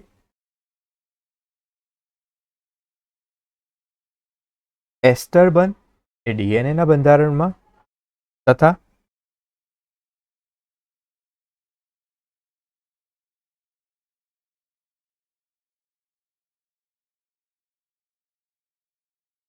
ગ્લાયકોસિડિક બંધ શર્કરાના બંધારણમાં, ફોસ્ફોડાયસ્ટર બંધ ડીએનએના બંધારણમાં. ડીએનએ જ્યારે મતલબ ન્યુક્લિયોટાઇડ, બે ન્યુક્લિયોટાઇડ જ્યારે એકબીજા સાથે જોડાયેલા હોય છે ત્યારે. તો અહીંયા જે આ બંધ છે એ બંધને શું કહેવામાં આવે છે? એસ્ટર બંધ, COOC. આ જે બંધ છે એને આપણે શું? એસ્ટર બંધ. રાઈટ બેટા?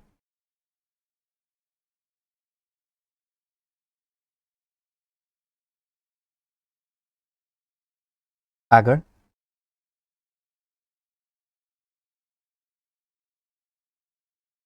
126 જોઈએ. ખોટું વિધાન પસંદ કરો. ખોટા વિધાનની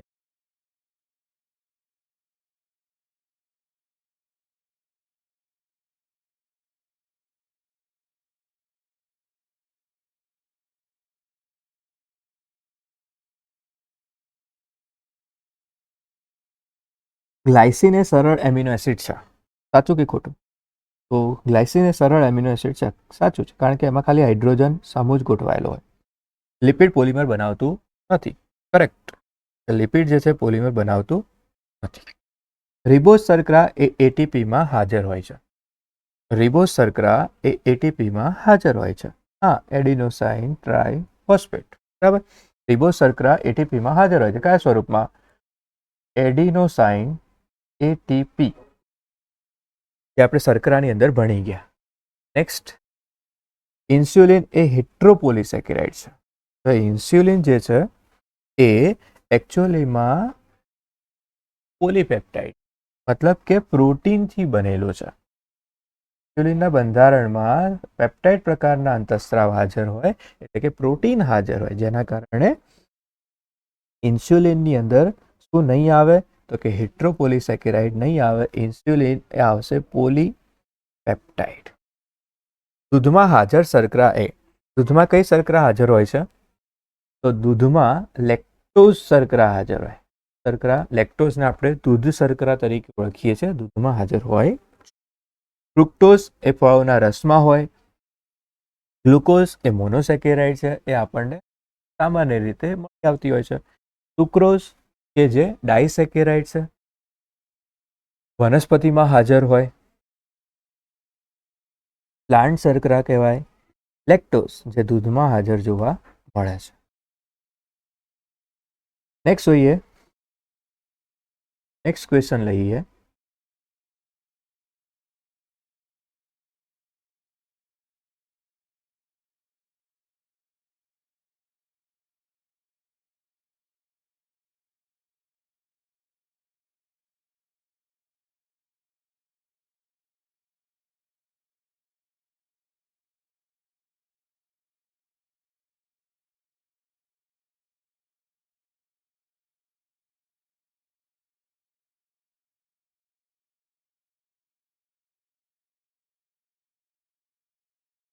નેક્સ્ટ ક્વેશ્ચન લઈએ બેટા, 171.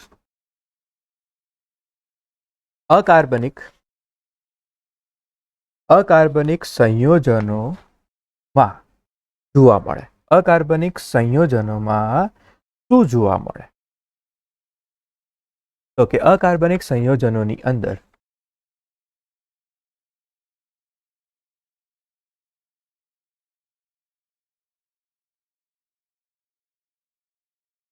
જો આપણે વિશ્લેષણની અંદર ભણ્યા કાર્બનિક અને અકાર્બનિક, તો જ્યારે આપણે વિશ્લેષણાત્મક પ્રયોગ કરીએ છીએ ત્યારે આપણને કયા ઘટકો પ્રાપ્ત થાય છે? કે વિશ્લેષણાત્મક પ્રયોગની અંદર આપણને પ્રાપ્ત થયા હતા કેવા? તો કે એસિડ અદ્રાવ્ય. આ જે અકાર્બનિક સંયોજનો જે છે એ કેવા હોય છે? એસિડમાં અદ્રાવ્ય. કેવા સંયોજનો બેટા હશે? એસિડ અદ્રાવ્ય સંયોજનો. જ્યારે કાર્બનિક સંયોજનો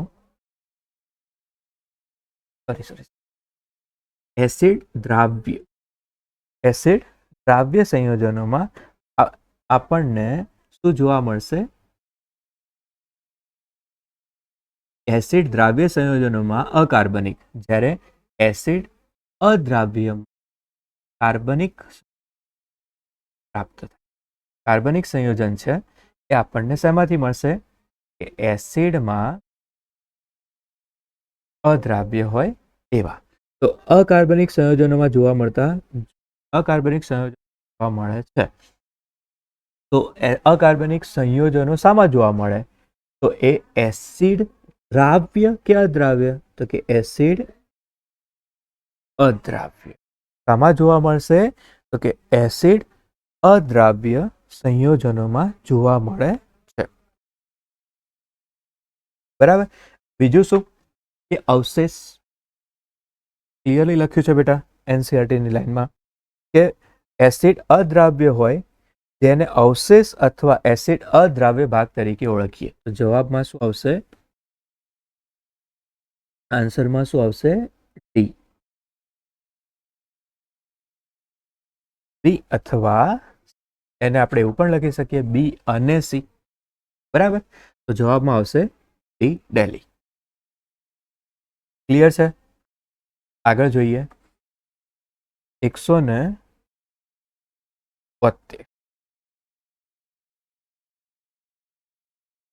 172 ની અંદર શું પૂછ્યું છે? કે તમને સૂત્ર આપ્યું છે CH3CH CH3CH CH3CH14 અને COOH. એકચ્યુઅલીમાં અહીંયા CH2 કરી દેજો બેટા. બરાબર. આ કોનું ઉદાહરણ છે? તો આ જ્યારે આપણે એક્ઝામ્પલ કરાયું ત્યારે આને આપેલું છે, ખ્યાલ છે કે આ જે એક્ઝામ્પલ છે એ કોનું છે? તો પહેલાં તો કાર્બનની સંખ્યા ગણી લઈએ. 1, 14 અને 1 એટલે કે 16, ટોટલ 16 કાર્બન છે. એક COOH નો કાર્બન, એક અહીંયા 14 કાર્બન, અહીંયા ટોટલ 16 કાર્બન. 16 કાર્બન ધરાવતો ફેટી એસિડ. તો 16 કાર્બન ધરાવતો ફેટી એસિડ કયો? તો કે પામિટિક એસિડ. 16 કાર્બન ધરાવતો ફેટી એસિડ કયો છે? તો પામિટિક એસિડ છે. આ જે ઉદાહરણ છે એ આપણને ટેબલમાં બેટા આપેલું છે. કોનું ઉદાહરણ છે? તો કે પામિટિક એસિડ. નેક્સ્ટ,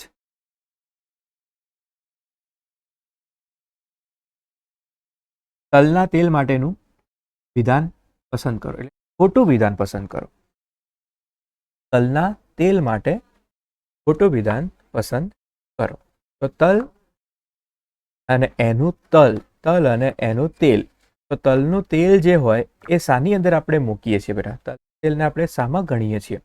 તો એક તો આપણે એને ટ્રાયગ્લિસરાઇડની અંદર મૂકી શકાય બેટા, મતલબ કે લિપિડનો એક ભાગ છે.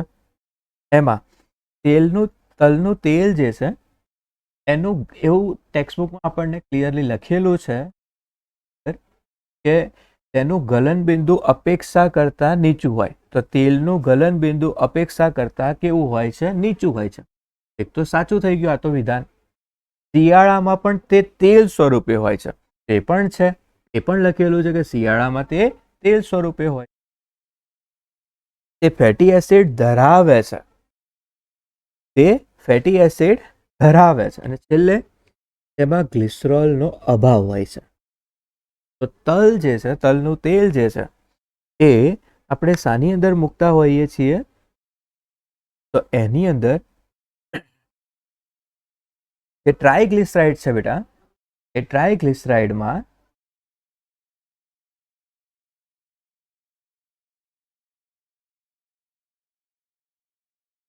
ટ્રાયગ્લિસરાઇડની અંદર તો આપણે એક્ઝામ્પલ લેવા જઈએ તો ટ્રાયગ્લિસરાઇડમાં આપણે જોયું છે કે ટ્રાયગ્લિસરાઇડ બને છે કઈ રીતે કે એક કણું શું હોય? ગ્લિસરાઇડનો હોય, મતલબ ગ્લિસરોલનો હોય, તથા એની સાથે બીજું શું જોવા મળે આપણને? તો કે ગ્લિસરોલની સાથે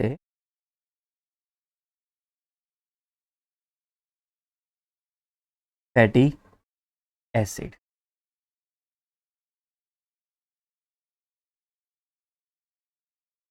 બરાબર. આ બે ઘટકો હાજર હોય છે. હવે જે તલનું તેલ હતું એમાં આપણને જે ફેટી એસિડ જોવા મળે છે એ ફેટી એસિડ કેવા પ્રકારના હતા? તો કે ફેટી એસિડ જે હતા તલની અંદર એટલે કે તેલમાં એ અસંતૃપ્ત પ્રકારના ફેટી એસિડ.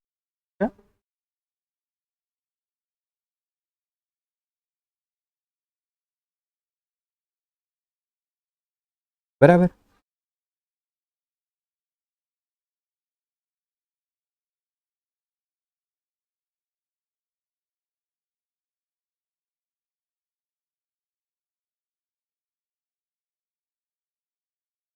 નેક્સ્ટ, તો જો એ ફેટી એસિડ ધરાવે છે તો તલ જે છે, તેલ જે છે એમાં ટ્રાયગ્લિસરાઇડની અંદર બે આયા. કયા આયા? તેલ અને ચરબી. તો આમાં તો આવી ગયું કે હાજર હોય છે ફેટી એસિડ. અને ગ્લિસરોલ, તો ગ્લિસરોલ તો છે જ ને બેટા. ચોથા ઓપ્શનમાં શું છે? તો ગ્લિસરોલનો અભાવ હોય છે. એકચ્યુઅલીમાં ગ્લિસરોલ હાજર હોય છે. તો જવાબમાં શું આવશે બેટા? ડી. બરાબર. અહીંયા એવું પૂછ્યું છે કે ગ્લિસરોલ ગેરહાજર હોય, પણ અહીંયા એકચ્યુઅલીમાં ગ્લિસરોલ હાજર હોય છે. એમિનો એસિડ માટે ખોટું વિધાન પસંદ કરો. તો તેમાં 4 પ્રતિસ્થાયી સમૂહ સંયોજકતા સાથે જોડાયેલા હોય છે. એમિનો એસિડનું ખોટું વિધાન, તો જો મિથેન હતો એનું પ્રતિસ્થાપી સ્વરૂપ એટલે મિથેનનું પ્રતિસ્થાપી સ્વરૂપ એટલે તો કે એમિનો એસિડ. તો આ વિધાન સાચું છે. એ એક અકાર્બનિક રસાયણ છે. આ જે છે એમિનો એસિડ એ કઈ અકાર્બનિક રસાયણમાં ગણાતું નથી. એ શું છે? કાર્બનિક રસાયણ. તો જવાબમાં સીધું આપણે લખી શકાય અકાર્બનિક નહીં પરંતુ કાર્બનિક છે. એમિનો એસિડને તેને આલ્ફા અમાઇનો એસિડ તરીકે પણ ઓળખવામાં આવે, એટલે કિરાલ કાર્બન તરીકે પણ ઓળખવામાં આવે. અને તેમાં એક જ કાર્બન પર એમિનો સમૂહ અને એસિડિક સમૂહ જોવા મળે છે. આ ચારમાંથી 3 વિધાનો સાચા છે, એક વિધાન ખોટું છે. અકાર્બનિક નહીં પરંતુ કાર્બનિક સ્વરૂપે જોવા મળે છે.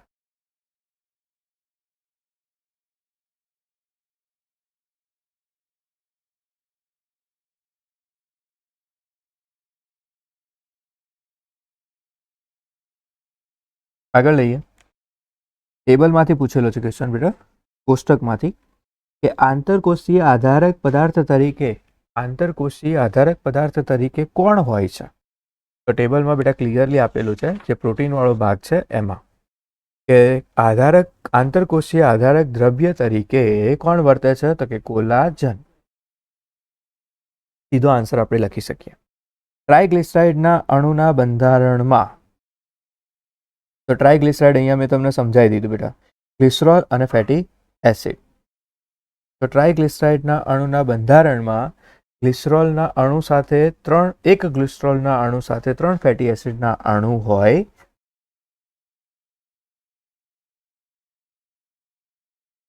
નેક્સ્ટ 177.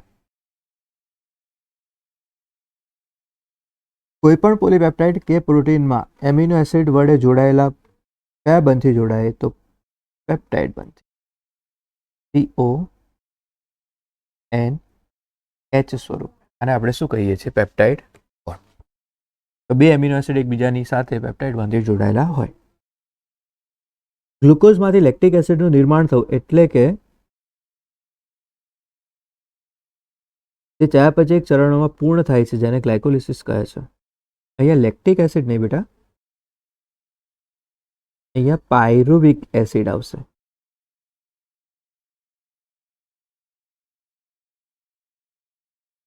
તો એ કેટલા ચરણોમાં પૂર્ણ થતી હતી? તો કે 10 ચરણોમાં.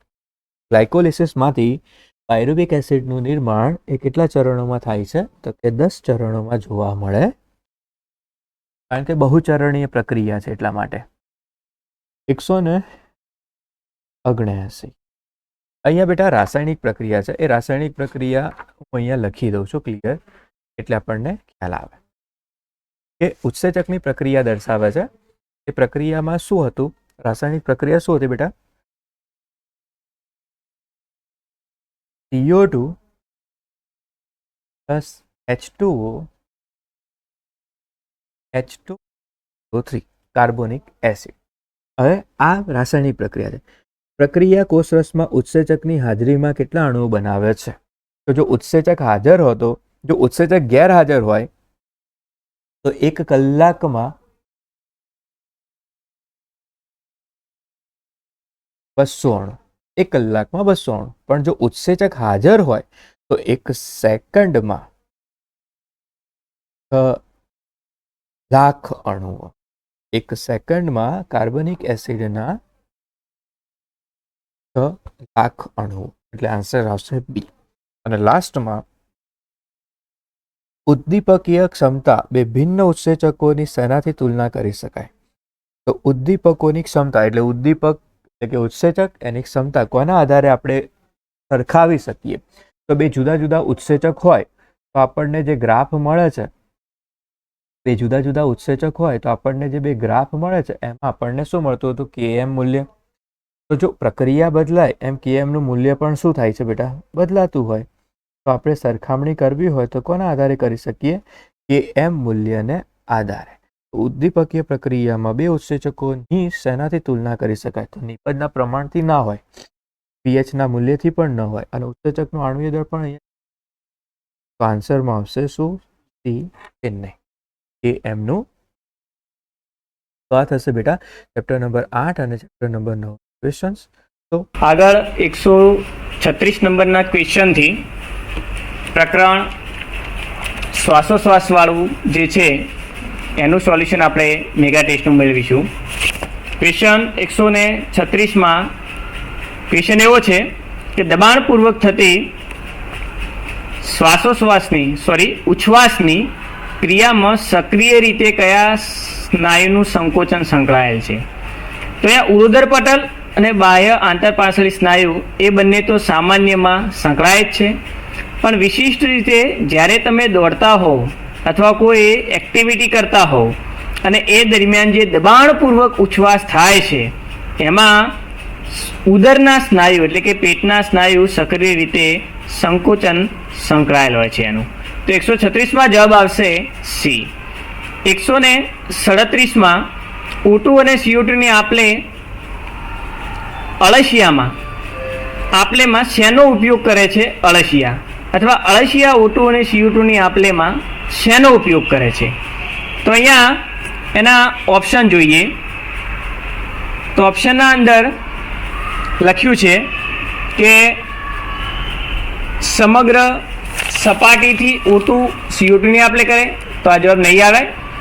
ભીના ક્યુટિકલનો ઉપયોગ કરીને, તો હા એ બી ઓપ્શન આપણો જવાબ બનશે, કેમ કે અળસિયામાં દૈહિક જે સપાટી હોય છે એની આજુબાજુ ક્યુટિકલનું આવરણ હોય છે અને આ ક્યુટિકલના આવરણને સતત ભેજયુક્ત રાખે છે જેથી CO2 ને O2ની આપલે કરી શકે.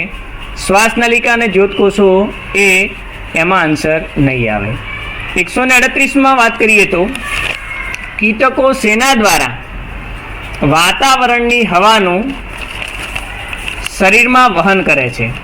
તો એ ઓપ્શનમાં છે ભીના ક્યુટિકલ દ્વારા, તો નહીં, એ નુપૂરક અળસિયામાં થાય છે. હરિતપિંડ, તો એ પણ જવાબ નથી.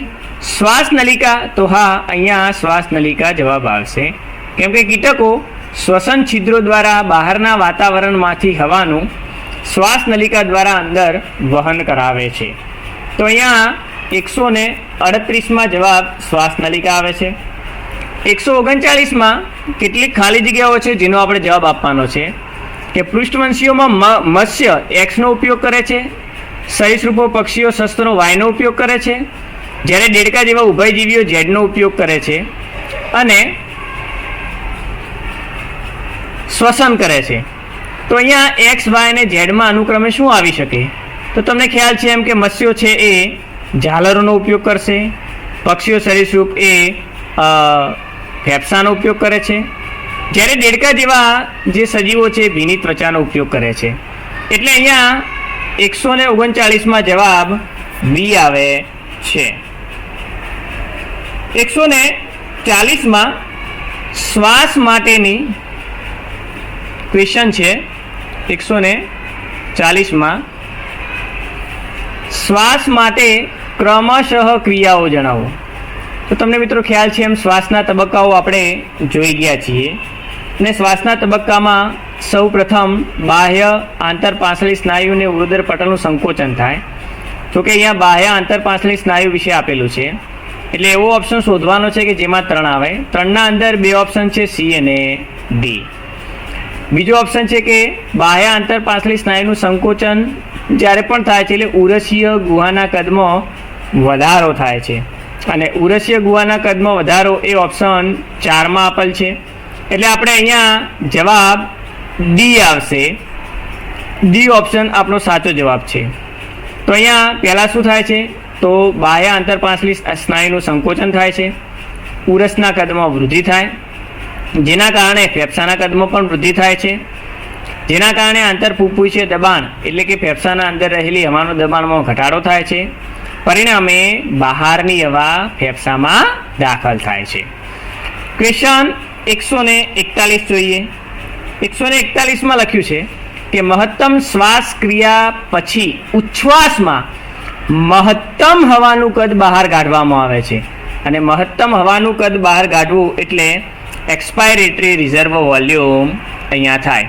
હવે અહીંયા જે ઓપ્શન એ રેસિડ્યુઅલ વોલ્યુમ છે, બી છે ટાઇડલ વોલ્યુમ, સી ઓપ્શન આપણને વાઇટલ કેપેસિટી આપી છે અને ડી ઓપ્શન છે ERV યાની કે ફેફસાનું કદ.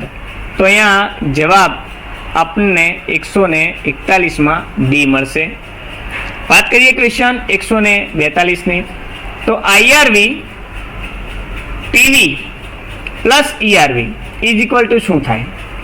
આઈઆરવી પ્લસ ટીવી પ્લસ ઈઆરવી શું થાય? તો તમને ખ્યાલ છે એમ આ વાઇટલ કેપેસિટી એટલે કે વીસીનું સમીકરણ છે. VC is equal to IRV plus TV plus ERV થાય છે.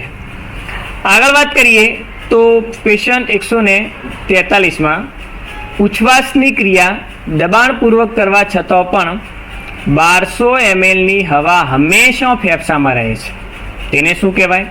તો મિત્રો અહીંયા ફેફસામાંથી ઉચ્છ્વાસ દરમિયાન મહત્તમ કદ કાઢીએ છતાં પણ ફેફસું એ ખાલી થતું નથી. અમુક હવાનો જથ્થો એના અંદર રહે જ છે, અને જે હવાનો જથ્થો રહે છે એને આપણે રેસિડ્યુઅલ વોલ્યુમ કહીએ છીએ. એટલે જે 1200 ml હવા રહે છે એને રેસિડ્યુઅલ વોલ્યુમ કહીશું. તો અહીંયા જવાબમાં આપણે બી લખી શકીએ છીએ. સસ્તનના ફેફસામાં ટાઇડલ હવા શું છે? તો અહીંયા ટાઇડલ હવા તમને ખ્યાલ છે એમ કે શ્વાસોશ્વાસ દરમિયાન હવાનું અંદર આવવું અને બહાર જવું એને ટાઇડલ વોલ્યુમ આપણે કહીએ છીએ. તો 144માં એ જવાબ આવશે. ફેફસાની કુલ મહત્તમ હવા દાખલ થવી તો એ ટોટલ લંગ કેપેસિટી થાય, એ નહીં આવે. સામાન્ય ઉચ્છ્વાસ પછી ફેફસામાં હવા રહે છે એ પણ જવાબ નથી. તો જવાબ અહીંયા આપણો એ બની શકે છે. 145માં વાત કરીએ તો વાયુઓનું વહન કઈ ક્રિયા દ્વારા થાય? તો મિત્રો વાયુઓનું વહન છે એ વધારેથી ઓછા તરફ દબાણના ઢોળાંશને આધીન થાય છે, અને વધારેથી ઓછા તરફ થતું કોઈપણ પદાર્થનું વહન એટલે આપણે એને સરળ પ્રસરણ કહીએ. તો અહીંયા જવાબ 145માં સી આવી શકે છે. આગળ વાત કરીએ તો વાયુકોષ્ઠોની જે દિવાલ છે, વાયુકોષ્ઠોની દિવાલ શેની બનેલી છે? તો મિત્રો તમને ખ્યાલ છે એમ વાયુકોષ્ઠોની દિવાલ છે એ લાદી સમ અધિચ્છદની બનેલી છે. પ્રકરણના અંદર તમે જોશો તો કંઈક આવી આકૃતિ વાયુકોષ્ઠની છે, એની આજુબાજુ સરસ મજાની રુધિર વાહિની આવેલી છે. ક્લિયર છે? હવે જે આ વાયુકોષ્ઠની જે આ દિવાલ છે, આ જે હું અહીંયા કોષો દોરી રહ્યો છું એ દિવાલ લાદી સમ અધિચ્છદની બનેલી છે, જ્યારે આ રુધિર કેશિકાની જે દિવાલ છે એ અંતઃછદની હતી. તો અહીંયા જવાબ તમને મળી જાય છે લાદી સમ અધિચ્છદ, જે ઓપ્શન બી 146માં તમારો જવાબ સાચો ઠરે છે. શ્વસન કદને અનુલક્ષીને ચડતા ક્રમમાં ગોઠવો. તો મિત્રો અહીંયા ચડતો ક્રમ આપણે ગોઠવવાનો છે. તો શરૂઆત કરીશું કે શ્વસન કદમાં પહેલું છે ટાઇડલ વોલ્યુમ. ટાઇડલ વોલ્યુમનું કદ કેટલું છે? તો 500 ml છે. ક્લિયર? એના પછી જો આગળ વાત કરીએ તો આરવી એટલે કે રેસિડ્યુઅલ વોલ્યુમ, જેનું કદ આપણને કેટલું મળે છે? તો 1200 ml મળે છે. ઇન્સ્પાયરેટરી રિઝર્વ વોલ્યુમનું કદ આપણને કેટલું મળે છે? અને એક્સપાયરેટરી રિઝર્વ વોલ્યુમનું કદ આપણને કેટલું મળે છે? તો અહીંયા તમે જોઈ શકો છો જે સી ઓપ્શન છે. અચ્છા, ઇન્સ્પાયરેટરી અને આઈઆરવી અને ઈઆરવી આ બંનેના કદમાં 100 ml જેટલો જ તફાવત જોવા મળે છે. તો અહીંયા તમે જે સી ઓપ્શન છે એને જોઈ શકો છો. એમાં પહેલાં ટાઇડલ વોલ્યુમ આપ્યું છે એટલે કે નંબર 1, એના પછી એક્સપાયરેટરી રિઝર્વ વોલ્યુમ છે 1000, એના પછી 1100 ઇન્સ્પાયરેટરી રિઝર્વ વોલ્યુમ, અને છેલ્લે રેસિડ્યુઅલ વોલ્યુમ એ 1200 આવી શકે. તો ચડતો ક્રમ અહીંયા સી ઓપ્શનમાં છે એ સાચો ઠરશે, જેમાં આઈ 4, 3 અને 2 તમારો જવાબ રહેશે. ક્વેશ્ચન નંબર 148ની મિત્રો જો વાત કરીએ તો ABCD એ વાતાવરણ, વાયુકોષ્ઠ, ઓક્સિજનયુક્ત રુધિર ને ઓક્સિજન વિહીન રુધિરમાં CO2નું આંશિક દબાણ છે, તો કયો સંબંધ સાચો પડશે? તો મિત્રો અહીંયા CO2નું આંશિક દબાણ કેટલામાં શું હોય છે કે એના આધારે આપણે સંબંધ નક્કી કરવાનો છે. તો તમે અહીંયા વાતાવરણને એ તરીકે જોવાનું છે આપણે, અને વાતાવરણના અંદર CO2નું આંશિક દબાણ એ 0.3 જેટલું હોય છે. એના પછી બી તરીકે આપણે વાયુકોષ્ઠને જોવાનું છે. વાયુકોષ્ઠના અંદર જે દબાણ છે એ CO2નું 40 mmHg હોય છે. સી તરીકે કોને જોવાનું છે? તો ઓક્સિજન યુક્ત રુધિર છે. ઓક્સિજન યુક્ત રુધિર તેના અંદર પણ આંશિક દબાણ 40 mmHg છે. જ્યારે ડી છે ઓક્સિજન વિહીન રુધિર. તો ઓક્સિજન જે વિહીન રુધિર છે ડીમાં, એમાં વાયુનું આંશિક દબાણ છે 45. તો તમે અહીંયા જુઓ કે એ કરતાં બી મોટા છે, જ્યારે સી અને ડી બંને સમાન છે, અને સી કરતાં જે ડી છે એ મોટા આવે છે. તો આવો ઓપ્શન આપણને ક્યાં જોવા મળે છે? તો એમાં તમે જોઈ શકો છો કે એ કરતાં બી મોટા છે, એટલે કે વાતાવરણ કરતાં વાયુ કોષ્ટકમાં CO2નું આંશિક દબાણ વધારે હોય. બી ને સીમાં આંશિક દબાણ સમાન છે અને સી કરતાં ડીમાં વધારે છે. તો અહીંયા જવાબ આપણને એ મળી જઈ શકે છે. એના પછી ક્વેશ્ચન 149, પ્રસરણ સપાટીની કુલ જાડાઈ કેટલી હોય છે? તો મિત્રો, પ્રસરણ સપાટીની કુલ જાડાઈ 1 મિલીમીટર કરતાં ઘણી ઓછી હોય છે. આ પ્રસરણ સપાટી ઓલરેડી આકૃતિ અહીંયા છે જ આપણી જોડે, કે આ વાયુકોષની જે દિવાલ હતી એ, એના પછી આ રુધિર કેશિકાની દિવાલ, અને વચ્ચે આવેલું આ આધાર દ્રવ્ય, આ ત્રણેયની જાડાઈ જ્યારે આપણે ભેગી કરી અને જોઈએ છીએ તો 1 mm કરતાં ઓછી હોય છે. તો અહીંયા આપણને એ સેન્સમાં જવાબ મળી શકે કે 149ના અંદર એ જવાબ આવે છે. આગળ વાત કરીએ મિત્રો, ક્વેશ્ચન 150, આશરે 70% કાર્બન ડાયોક્સાઇડ રુધિર દ્વારા ફેફસામાં વહન પામે તે કયા સ્વરૂપે હોય છે? તો આશરે જે 70% કાર્બન ડાયોક્સાઇડ રુધિર દ્વારા વહન પામે છે એ HCO3- સ્વરૂપે હોય છે, અને જેને આપણે કહીએ છીએ બાયકાર્બોનેટ. એટલે 150ના અંદર એ જવાબ આવે છે. વાત કરીએ 151માં, તો જ્યારે તમે તમારા શ્વાસને રોકો છો ત્યારે રુધિરમાં શું થાય? મિત્રો, આપણે એકવાર શ્વાસ લઈ લઈએ, એના પછી છોડી દઈશું. ઉચ્છ્વાસ કર્યા પછી આપણે શ્વાસ લેવાનો નથી, એટલે કે શ્વાસને રોકી રાખવાનો છે. હવે શ્વાસને રોકો છો તો ઓબ્વિયસ છે કે શરીરના અંદર ચયાપચયની ક્રિયાઓ એ ક્યારે રોકાવાની નથી. ચયાપચયના કારણે CO2નું પ્રમાણ તો સતત વધતું જ જશે. CO2નું પ્રમાણ વધે છે એટલે કે ઓક્સિજન વપરાય છે, એટલે O2નું પ્રમાણ સતત ઘટતું જાય છે. તો અહીંયા તમે બી ઓપ્શન જોઈ શકો છો કે CO2નું સંકેન્દ્રણ વધે છે જ્યારે O2નું સંકેન્દ્રણ ઘટે છે, એટલે જવાબ અહીંયા બી આવશે. ચલો એ ઓપ્શનમાં જુઓ, તો એ ઓપ્શનમાં CO2નું સંકેન્દ્રણ ઘટે એમ લખ્યું છે, તો CO2નું સંકેન્દ્રણ ઘટતું નથી, વધે છે, એટલે એ ઓપ્શન નહીં આવે. બી ઓપ્શન આપણો જવાબ છે. ચલો, O2નું સંકેન્દ્રણ વધે નહીં, O2નું સંકેન્દ્રણ ઘટે છે, એટલે કે ઓક્સિજનનું સંકેન્દ્રણ ઘટે છે, તો એ પણ નહીં આવે. અને SO2, તો એ પણ જવાબ આપણો છે નહીં.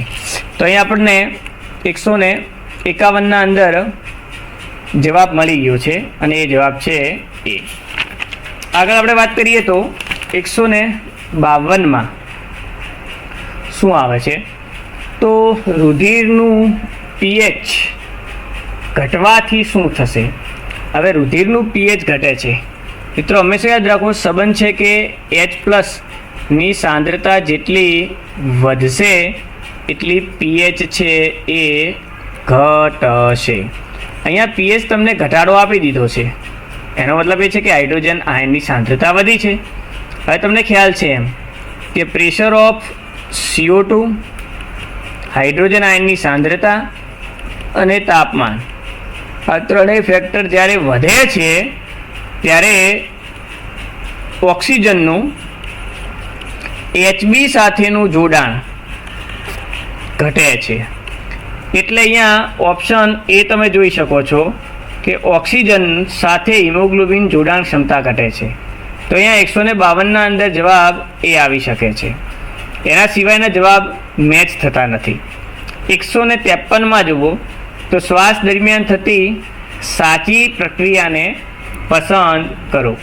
તો શ્વાસ દરમિયાન જેટલી પ્રક્રિયાઓ થાય છે તમને ખ્યાલ છે, એમાં શું શ્વાસ દરમિયાન ઉરોદર પટલ સંકોચાય? તો હા, સંકોચાશે. બાહ્ય આંતરપાસલી સ્નાયુનું સંકોચન થાય? તો હા, એનું પણ સંકોચન થાય છે. ફુફ્ફુસીય કદમાં ઘટાડો થાય? ના, અહીંયા ફુફ્ફુસીય કદમાં વધારો થાય છે, પણ શું આપ્યું છે? ઘટાડો, તો નહીં આવે. આંતરફુફ્ફુસીય દબાણમાં વધારો થાય છે? તો ના, આંતરફુફ્ફુસીય દબાણમાં પણ ઘટાડો થાય છે. એટલે એ અને બી ઓપ્શન સાચા છે. તો અહીંયા ડી જવાબના અંદર જોઈ શકો છો કે એ અને બી મુદ્દા બંને આપ્યા છે, માટે અહીંયા આપણે એ અને બી બંનેને સમાવતો જો કોઈ ઓપ્શન લઈશું તો એ ઓપ્શન આપણા માટે બનશે ડી. એટલે જવાબ આપણો અહીંયા ડી આવી શકે છે. 154માં હવે જોઈએ શું કહે છે. 154માં છે કે ઓક્સી હિમોગ્લોબિનમાંથી ઓક્સિજનના વિયોજન માટે, વિયોજનનો મતલબ થાય છે HB માંથી O2 ને દૂર કરવાનો છે, એટલે કે છૂટો પાડવાનો છે, માટે સાનુકૂળ પરિસ્થિતિ કઈ હોય. હવે સાનુકૂળ પરિસ્થિતિમાં તમને ખ્યાલ છે કે જ્યારે CO2 વધારે હશે, H+ વધારે હશે, તાપમાન વધારે હશે, ત્યારે O2 છે એ ઓક્સિજન છે એ હિમોગ્લોબિન સાથે જોડાતો નથી, ઉલટાનો જો જોડાયેલો હોય છે તો છૂટો પડી જાય છે, એટલે કે વિયોજન થાય છે.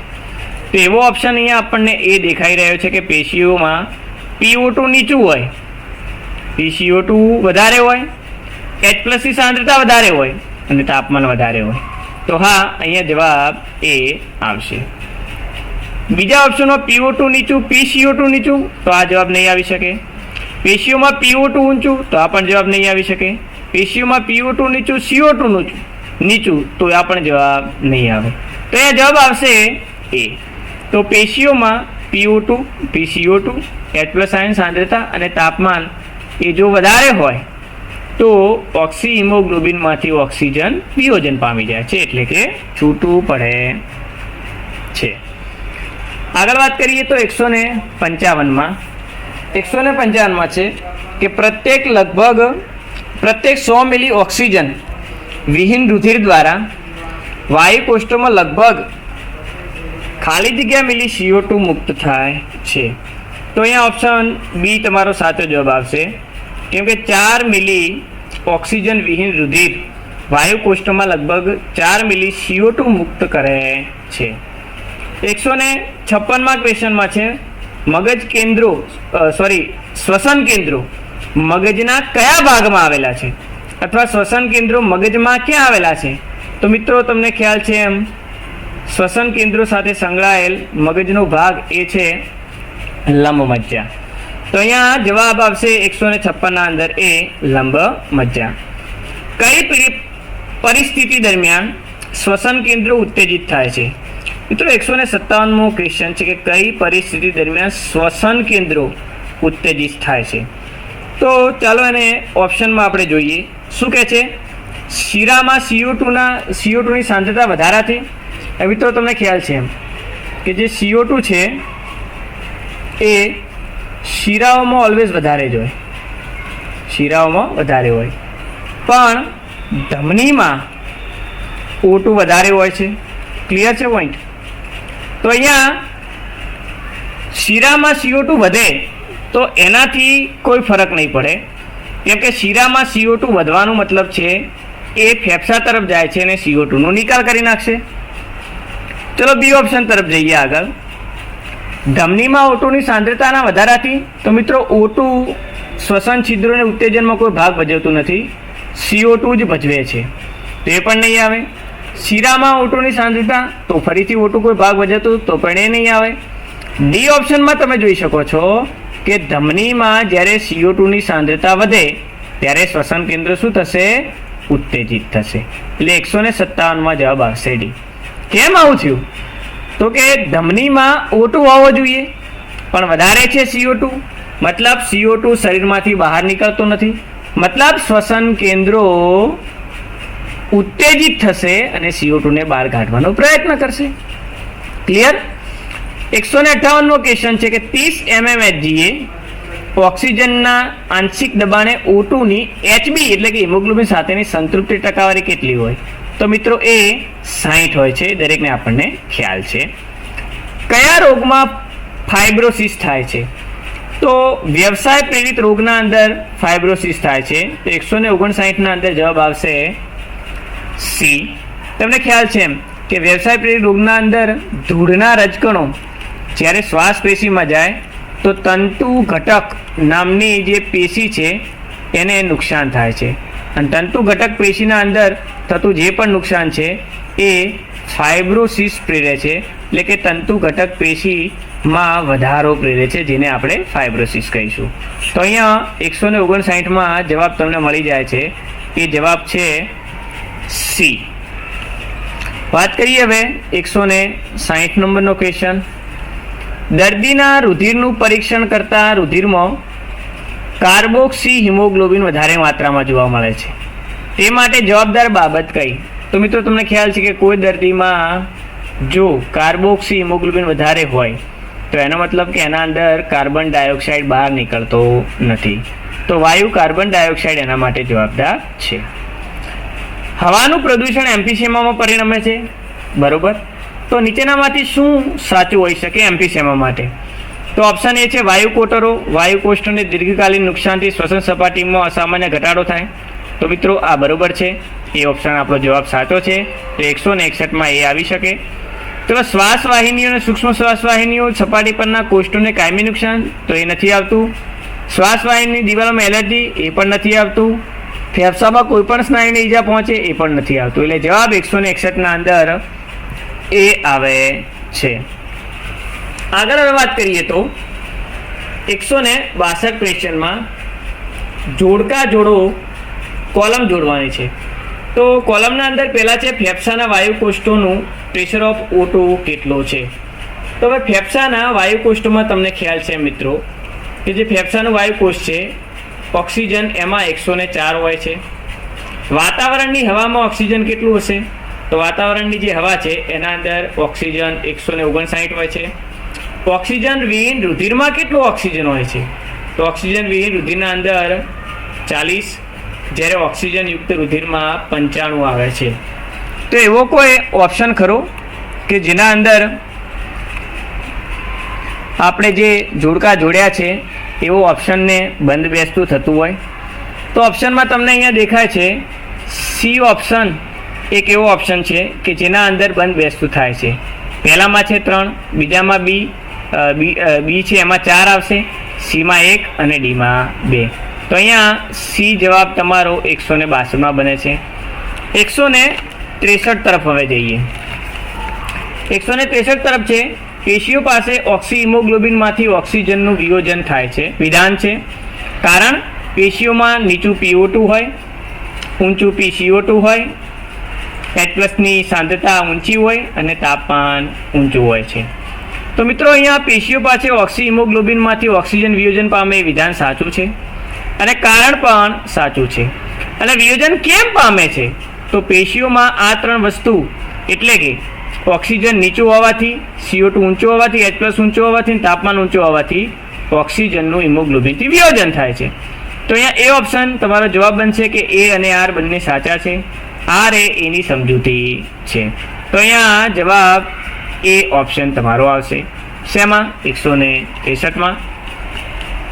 164માં વાત કરીએ તો શ્વાસોશ્વાસમાં સંવહન ભાગ દ્વારા, શેના દ્વારા? સંવહન ભાગ દ્વારા નીચેનામાંથી શું જોવા મળતું નથી? તો મિત્રો એ હવાને શરીરના તાપમાને લાવે છે, તો આ તો સાચું છે, આ તો જોવા મળે છે. હવાને ભેજયુક્ત કરે છે, આ પણ સાચું છે. હવાને શુદ્ધ કરે, આ પણ સાચું. પણ મિત્રો વાયુઓનું પ્રસરણ કરતું નથી, કેમ કે વાયુઓનું પ્રસરણ એ વિનિમય ભાગ કરે છે. તો અહીંયા જવાબ 164માં સી આવી શકે છે. કોઈ વ્યક્તિને અકસ્માત દરમિયાન છાતીની ગુહામાં, જેને કહેવાય ઉરસની ગુહામાં છિદ્ર પડે છે પણ ફેફસાને નુકસાન થતું નથી, તો તેની અસર શું હોઈ શકે? તો મિત્રો અહીંયા તમને ખ્યાલ છે એમ કે જે ઉરસીય ગુહા છે એ ચુસ્ત બંધ ગુહા છે, એટલે કે સહેજ પણ એના અંદર છિદ્ર નથી. એમાં 2 ફેફસા આવેલા હોય છે, આજુબાજુ પાંસળીઓ આવેલી હોય છે અને વચ્ચોવચ્ચ ઉરસીઓ હોય છે ઉરોસથી. એના નીચે ઉરોદર પટલ હોય છે અને ઉપર ગ્રીવા પ્રદેશ હોય છે. હવે આપણે જો વાત કરીએ તો કેમ કે અહીંયા જે ઉરસીય ગુહા છે એ ચુસ્ત ખંડ છે અને એમાં જો કોઈ છિદ્ર પડી જાય છે તો છિદ્રના કારણે શું થશે? એનું જે ચુસ્તપણું છે એ રહેશે નહીં, જેના કારણે શ્વાસોશ્વાસના અંદર જે ઉરોદર પટલનું સંકોચન અને સ્નાયુ પાંસળીના સંકોચનથી ઉરસીય ગુહાના કદમાં ફેરફાર થતો હતો એ પણ નહીં થાય તો ફેફસાના કદમાં ફેરફાર નહીં થાય, અને ફેફસાના કદમાં ફેરફાર નહીં થાય તો અવેશ છે શ્વાસોશ્વાસ છે એ બંધ થઈ જશે. તો અહીંયા તમારે જવાબ ડી આવે છે કે શ્વાસોશ્વાસની ક્રિયા શું થાય છે? બંધ થઈ જાય છે. ક્લિયર? ક્વેશ્ચન 166 જોઈએ હવે કે HbO2 સાથેના જોડાણના સંદર્ભમાં ખોટો વિકલ્પ શું છે? તો ભાઈ અહીંયા ઊંચી pH એમાં શું જોડાણ અસર કરતા થશે? તો મિત્રો જુઓ, H+ આયન જેટલા વધારે જોડાણ એટલું ઓછું. હવે અહીંયા H+ આયન વધારે હોય તો pH હંમેશા નીચી બને, ઊંચી ન બને. પણ અહીંયા તો ઊંચી pH કીધું છે, મતલબ H+ આયનની સાંદ્રતા અહીંયા ઓછી છે, અને તો જોડાણ માટે કામનું છે, મતલબ આમાં જોડાણ વધશે. તો એ જવાબ નહીં બને. વધારે તાપમાન, તો વધારે તાપમાન જવાબ આવી શકે. તો અહીંયા જવાબ આવશે બી, કેમ કે વધારે તાપમાન હોય તો O2 Hb સાથે જોડાતો નથી, એટલે જવાબ આવે છે વધારે તાપમાન. ચલો નીચો PCO2, તો એમાં તો જોડાણ થશે. ઊંચો PO2 તો આમાં પણ જોડાણ થશે. તો ખોટો વિકલ્પ આપણે વધારે તાપમાન આવશે, એટલે કે બી. 167 કીધું છે કે મનુષ્યમાં શ્વાસોશ્વાસમાં સંકળાયેલ સ્નાયુઓની કઈ જોડ?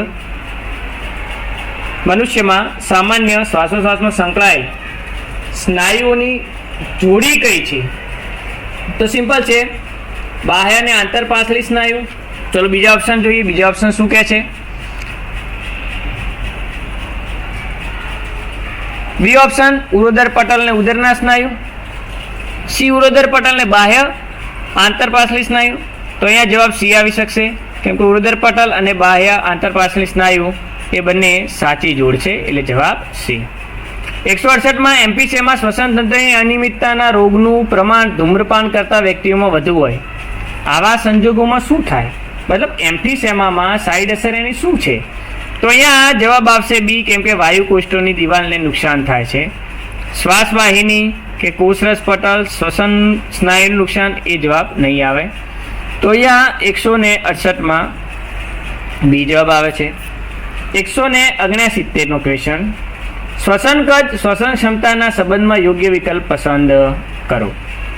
તો અહીંયા કેટલાક તમને શ્વસન કદો આપી દીધા છે મિત્રો, અને એને ધ્યાનમાં રાખી અને પ્રશ્નને ન્યાય આપવાનો છે. અહીંયા લખ્યું છે કે inspiratory capacity is equal to TV, એટલે કે tidal volume residual volume, vital capacity tidal volume IRV ERV, RV VC minus IRV, અને TV is equal to IC minus IRV. તો અહીંયા તમે જોઈ શકો છો કે જે એ છે એ ખોટું છે, જે બી છે મતલબ 2 નંબરનું તો એ સાચું છે. એના પછી જે ત્રીજો ઓપ્શન છે તો ત્રીજો ઓપ્શન ફરીથી ખોટો બને છે, અને ચોથું એ ICનું સૂત્ર જ છે, તો મતલબ એ સાચું છે. તો અહીંયા જવાબ તમારો બી આવી શકે. પહેલું ખોટું, બીજું સાચું, ત્રીજું ખોટું, ચોથું સાચું. તો 169 જવાબ આવશે બી. ઓકે, ચાલો મિત્રો હવે આગળ ક્વેશ્ચન 170 જુઓ.